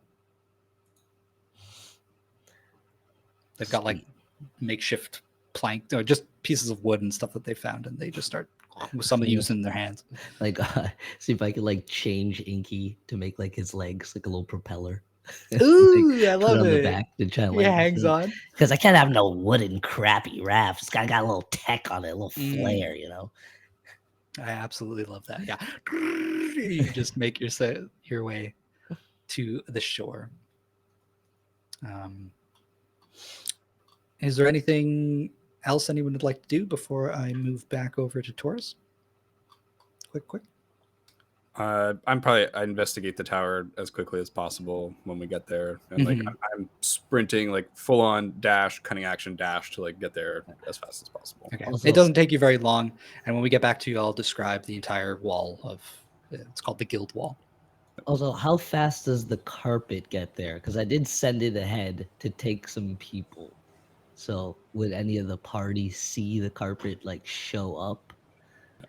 I think so. I think there is not paying attention, but Maybe at least Albrecht would have noticed, just from saying bye to Rock. I was leaving the carpet with you to help with the transporting and ferrying of the dwarves. So I'm good. I'm like running. I can dash as a bonus as well while I'm raging. So. Beautiful. So yeah, you're just making your way across the lake, Edmund. Trying to keep up with my 70 feet. Yeah, that's still pretty good. I just think Larry's quicker. Is she? yeah, because of the cunning action dash, I do 90. So Oh, damn. Okay. All right. Yeah, you guys will get there, but I'm just going to quickly move over to Toryss. And Misha. Well, apparently I'm not there. Right? Toryss, your gargoyles with you. So I just see What? Smoke? Yeah, you're kind of like in this thick cloud of. It's not really smoke. It feels humid and damp, and you see it. It begins to kind of like pool up. Maybe you move some of it out of the way, and it collects towards the ceiling, and you see it starts moving out towards the windows, towards the door, as it slowly pools out. And if I go to my gargoyle, Mhm. Misha's not there. Misha is not there. And if I go over to where Dorwill's body was, Is Dorwill there? Dorwill is not there. Oh.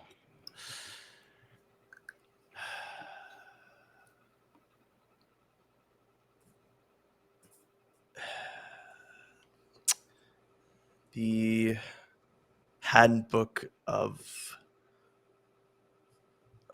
proper drow battle techniques would say that I should retreat and meet back up with whoever I can.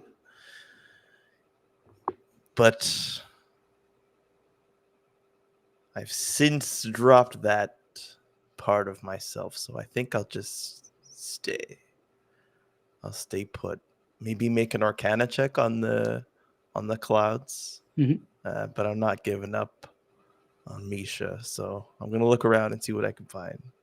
Okay. So please, make the Arcana check, and you can also make a perception or investigation for the room. Perception or investigation. All right. Perception. +4. 21. 20, because I have -1. For the arcane? This is perception. Oh, sorry. Yeah, I said it's perception. And I 8 Arcana. 8. Okay. As the strange clouds sort of make their way out of the room, you can tell that they look like storm clouds. But other than that, yeah, I mean, I've had a good amount of experience with storm clouds, and this guy mentioned Xanabin, so yeah, I think I could put. Yeah, you know what you know, but Yeah. the roll doesn't really give you insight into anything. As for the perception, you got a 21, you said? 20. Well, with the 20, you have a better look at the room now that it's quiet. There's quite a lot of shelves along the walls with all sorts of different vials of liquid. And you notice that there's a counter in one section of the shop, kind of opposite to the entrance. And there are things behind it with a door that leads to some room in the back. There's the stairs that lead back down to the basement. But it seems like some like a storage facility of sorts for these things. They clearly have a little shop section where people could purchase things. But you can look behind the counters. You can grab things off the shelves if you'd like. Is there anything labeled like anti-stone potion or teleportation cloud? There is behind a glass cabinet. There is one. It's rather small, and it's specifically for petrification. And this is because you rolled a 20. And it's a kind of you break the glass, and it's a little vial of this kind of beige-looking liquid.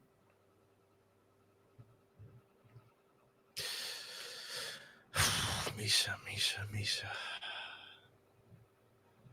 Where did you go? I don't think there's anything I can do. I'll just take out the stone and keep speaking into it. Misha, are you there? Anyone? So who has one of those sending stones? Me. Misha. It's just me Misha and Toryss. Yeah. All right. Albrecht was not aware of any of these stones. So will anyone? Well then. All right, Toryss, chill there for a bit. Yeah. Try speaking into the stone to no avail. I guess my gargoyle will fly around the building, perch up on top, see what it can see. Mm. Let me just make sure it can do that. Now you know what it's like to have your summons feel useless. After only one turn of using them. They obey verbal commands. Yeah, I'll say like, if you see a drow that looks like me but is of the other sex, go and bring her to me, not forcefully. Just nods. Flies off.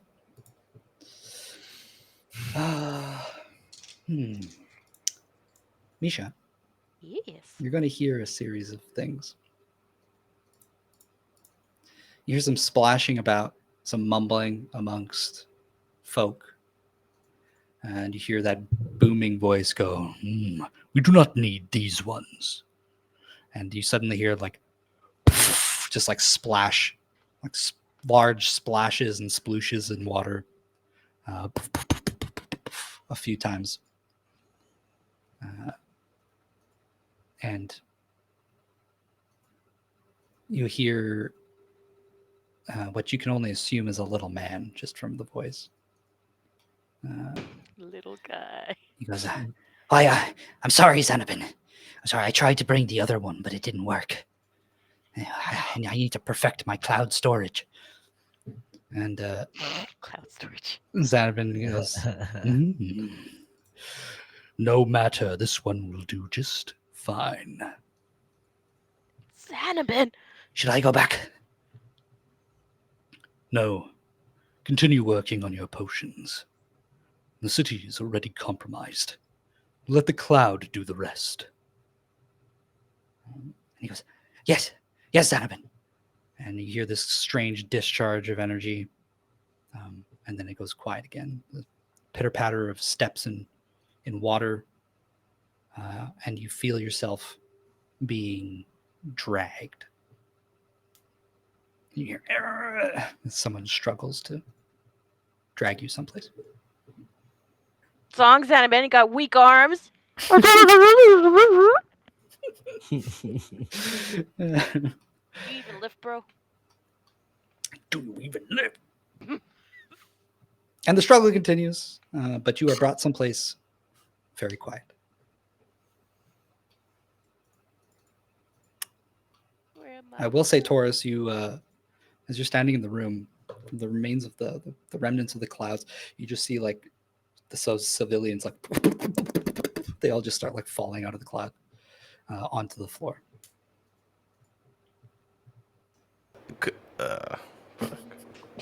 What? Could I like jump into it? You can't. Even like if it's too high up, I'll even like misty step, like try and just get into the cloud. You can absolutely I'll do waste the spell slot. It's not a waste if it works. Have to try That's what I'm thinking. for your nakamas. You can climb. Technically. Climb the cloud. True. Climb Yeah. the pile of bodies. Yeah, I'll climb. You see Dorwell fall out. I'll still try and climb.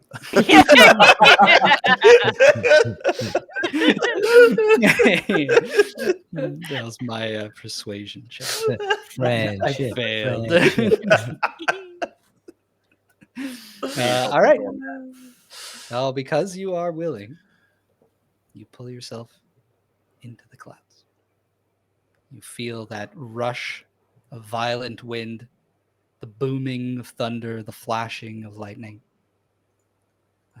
And suddenly, bloop, you hear a small splash.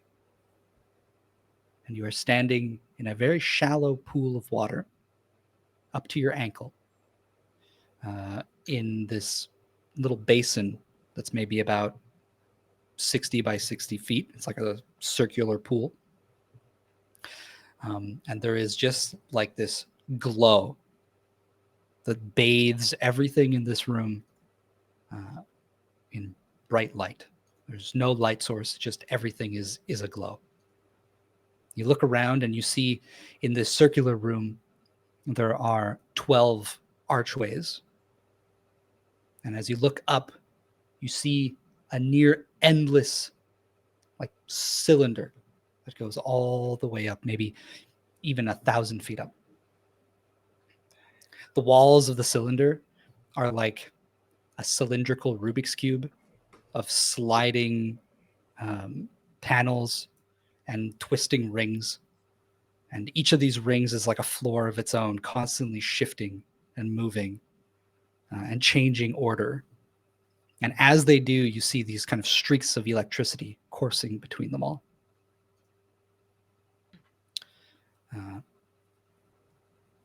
By the basin that you're standing in, you see a pile of dirty clothes that you recognize to be Neslin's, as well as a slightly smoking contraption that has been plopped next to the clothes. The clothes, too, are kind of smoking. There's a bag, as well as like a staff and some of his belongings. They seem to have just been left there. But other than that, it is rather quiet.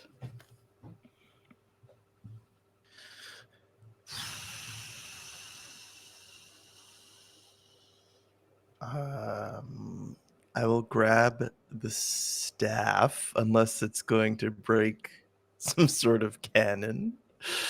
Then I will not grab the staff. What? What do you mean?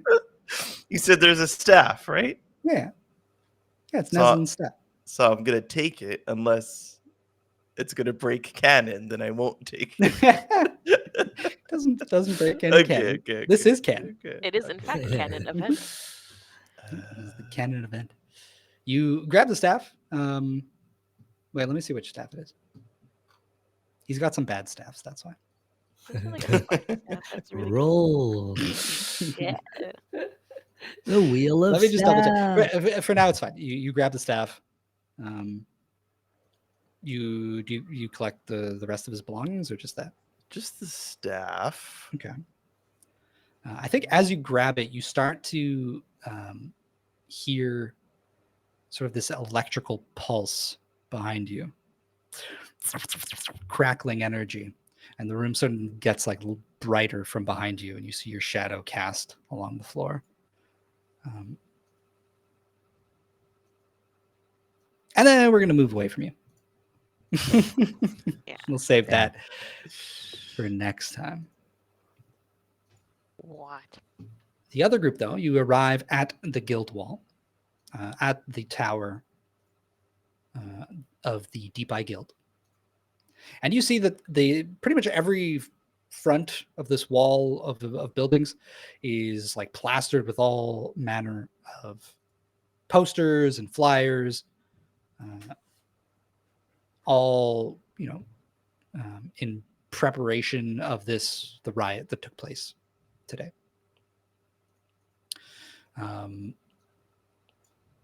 And you get to the Deep Eye, I guess, Irea, you get there first. And the doors are shut.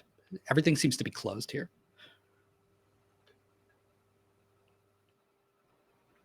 I want to get in. Is there like a conventional lock on the door kind of thing? Because I'll pick the lock. Okay. Yeah, you try the door. It is locked. So go ahead and give me that. Them thieves' tools? Yes, mark? it's a thieves' tool check. So it's Dex plus proficiency. So it's essentially probably a sleight of hand for me. No, that doesn't work. What's my proficiency? 5, so it's a d20 plus 10.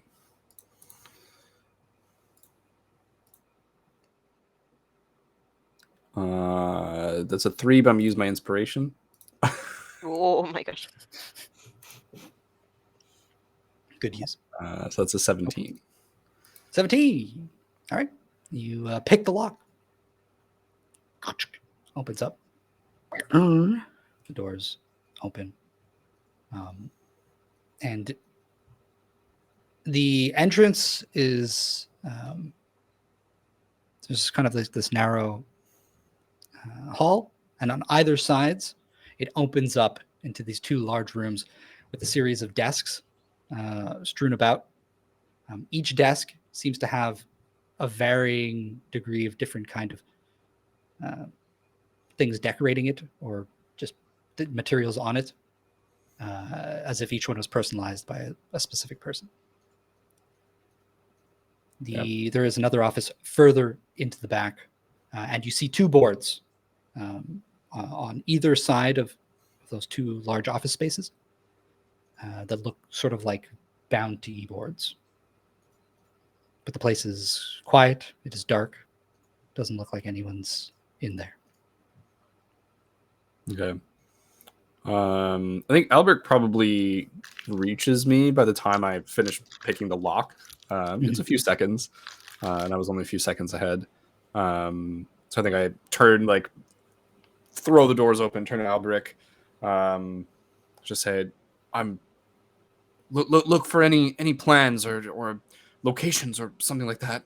And I think you like start to hear the like panic that's been creeping into Irea, like the adrenaline of the battle is over, and now it's like my last family member is gone, and I just rush in, probably sprint immediately towards the back.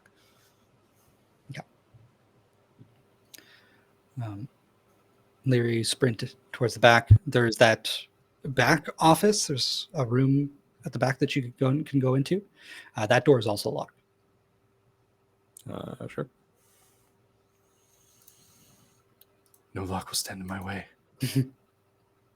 That's a 23. Ooh. And you are right. Open the this in here, it's clearly an office for a single person. And there is a large mural on the back wall of the deep eye symbol with the eye, the closed eye. It's sort of made out of varying tiles of monochrome color. And there's a large sort of dark wooden desk in the center of the room with various papers and rolled up scrolls on it. If you check around, you notice that there is a safe beneath the desk. And there are various cupboards and like a wardrobes, not wardrobes, but Bureaus. bureaus, cabinets. Yeah, I think because I probably open the door and I see this big symbol there. And as I walk around and see the safe beneath the desk, I think Lyria is just so angry. Like, there's all these shitty little locks between her and what the information that she needs to get. And I think I just like draw my short blade, slash the mural, like just try and cut it off the wall, and like put it back, like go back to like trying to pick the freaking safe and get it. Yeah, a few tiles crack and fall off, leaves a very noticeable gash. Yeah, but I don't know what other people are doing while I roll more Thieves' Tool checks. Okay, yeah. So next time we'll open up with that for you, of you opening the safe or trying to open the safe. Sure. Edmund and Shira, you guys are still in the square. Well, Albrecht, you come into the room as well. But you're with Lyria for now. Mhm. And Edmund, you arrive at shore or at the docks carrying these dwarves, and by this point the carpet has made enough trips to get the rest of the dwarven soldiers. And so unfortunately a few of them didn't make it. There were 30 in total plus the drunk, and we will say that 6 of them did not make it. Oh shit. Well, that's life. Life the- is lemons. The drunken dwarf sort of just there. He looks at you and goes, We will board them. We need more drinks. Get more drinks so we can board our lost. After you pay your goddamn tab, and I'll like keep them with me, and hop on the carpet to try and find some other people. Yeah, he Find comes the along. rest of the group. Beautiful. Shira, you're there too. Did you go with Lyria and Albrecht, or are you just chilling in the square? I went with Lyria for sure. Okay. So yeah, we'll say that you're in the. You the notice tower. me kind of being different from in the battle, less, definitely not as like I think snarky, and you see that fear slowly kind of creep in. I think probably Lyria's there, like jiggling the lock, like looks up and like sees you both kind of like in here too, and is like, someone should be checking the other guildmaster's body, and just have to focus. All right. Yeah. I'll check the other bodies. So I will. I think that the scene at the square, it's settled down now. The dwarves are before Edmund takes the drunk away. He kind of calls out and he goes, "Head to the gates. I hear that's where all the commotion is. It's where we were supposed to go to begin with. Okay, bye." And he's just with you. But we're going to end the session on a bit of a quiet note at the square. No cliffhangers. I think the storm just hangs in the air above you. And you're all a little uncertain as to what is going on. But that is it for tonight. It's almost 10 o'clock already. Clap. Especially clap for Larissa, for Misha, for bearing with the petrification. Yes. Trooper. I'll make it. Trooper. Oh yeah. I guess you could say my determination is pretty solid. Excellent. And yes, you guys do deserve some EXP. Oh, dude. Yeah, how many civilians did we take out? Oh my god. Oops. So I'm trying to see here if there's like an easy way that I can do this. How do I end? You think that the encounter tracker on D&D Beyond would just tell you what the total EXP was? Just give us 18,000 experience. Yeah. That's not a specific number. What? See, Misha, you're getting Okay, here we experience go. for doing nothing. Excuse me, I'm gonna do reconnaissance right now. Who's with Xanabin's lair? I am. Where are you guys? Infiltration? Undercover. Deep Exactly. How cover. many are you? Trojan horse?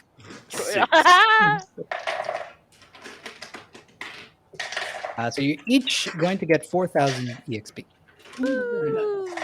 Me too. Like, actually, me too. Yeah, you do. Oh, hell yeah. Thanks. Very generous. Very generous indeed. Now you deserve it. Yeah. So thank you so much, everyone, for playing, everyone for watching. We are the Hexagon TTRPG. You can find us here on Twitch, on YouTube, on Facebook, on Instagram, Twitter, all of them. You know the drill. And give us a follow, a like, watch our videos if you have the time, if you have fancy. And next Thursday, we will be playing Chittering Woods, hosted by Shadink.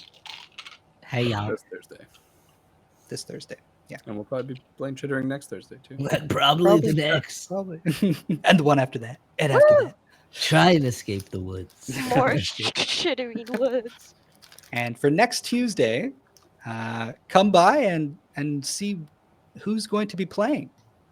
Because the groups are split once again, my friends. And we're going to go back to Splitty McSplit.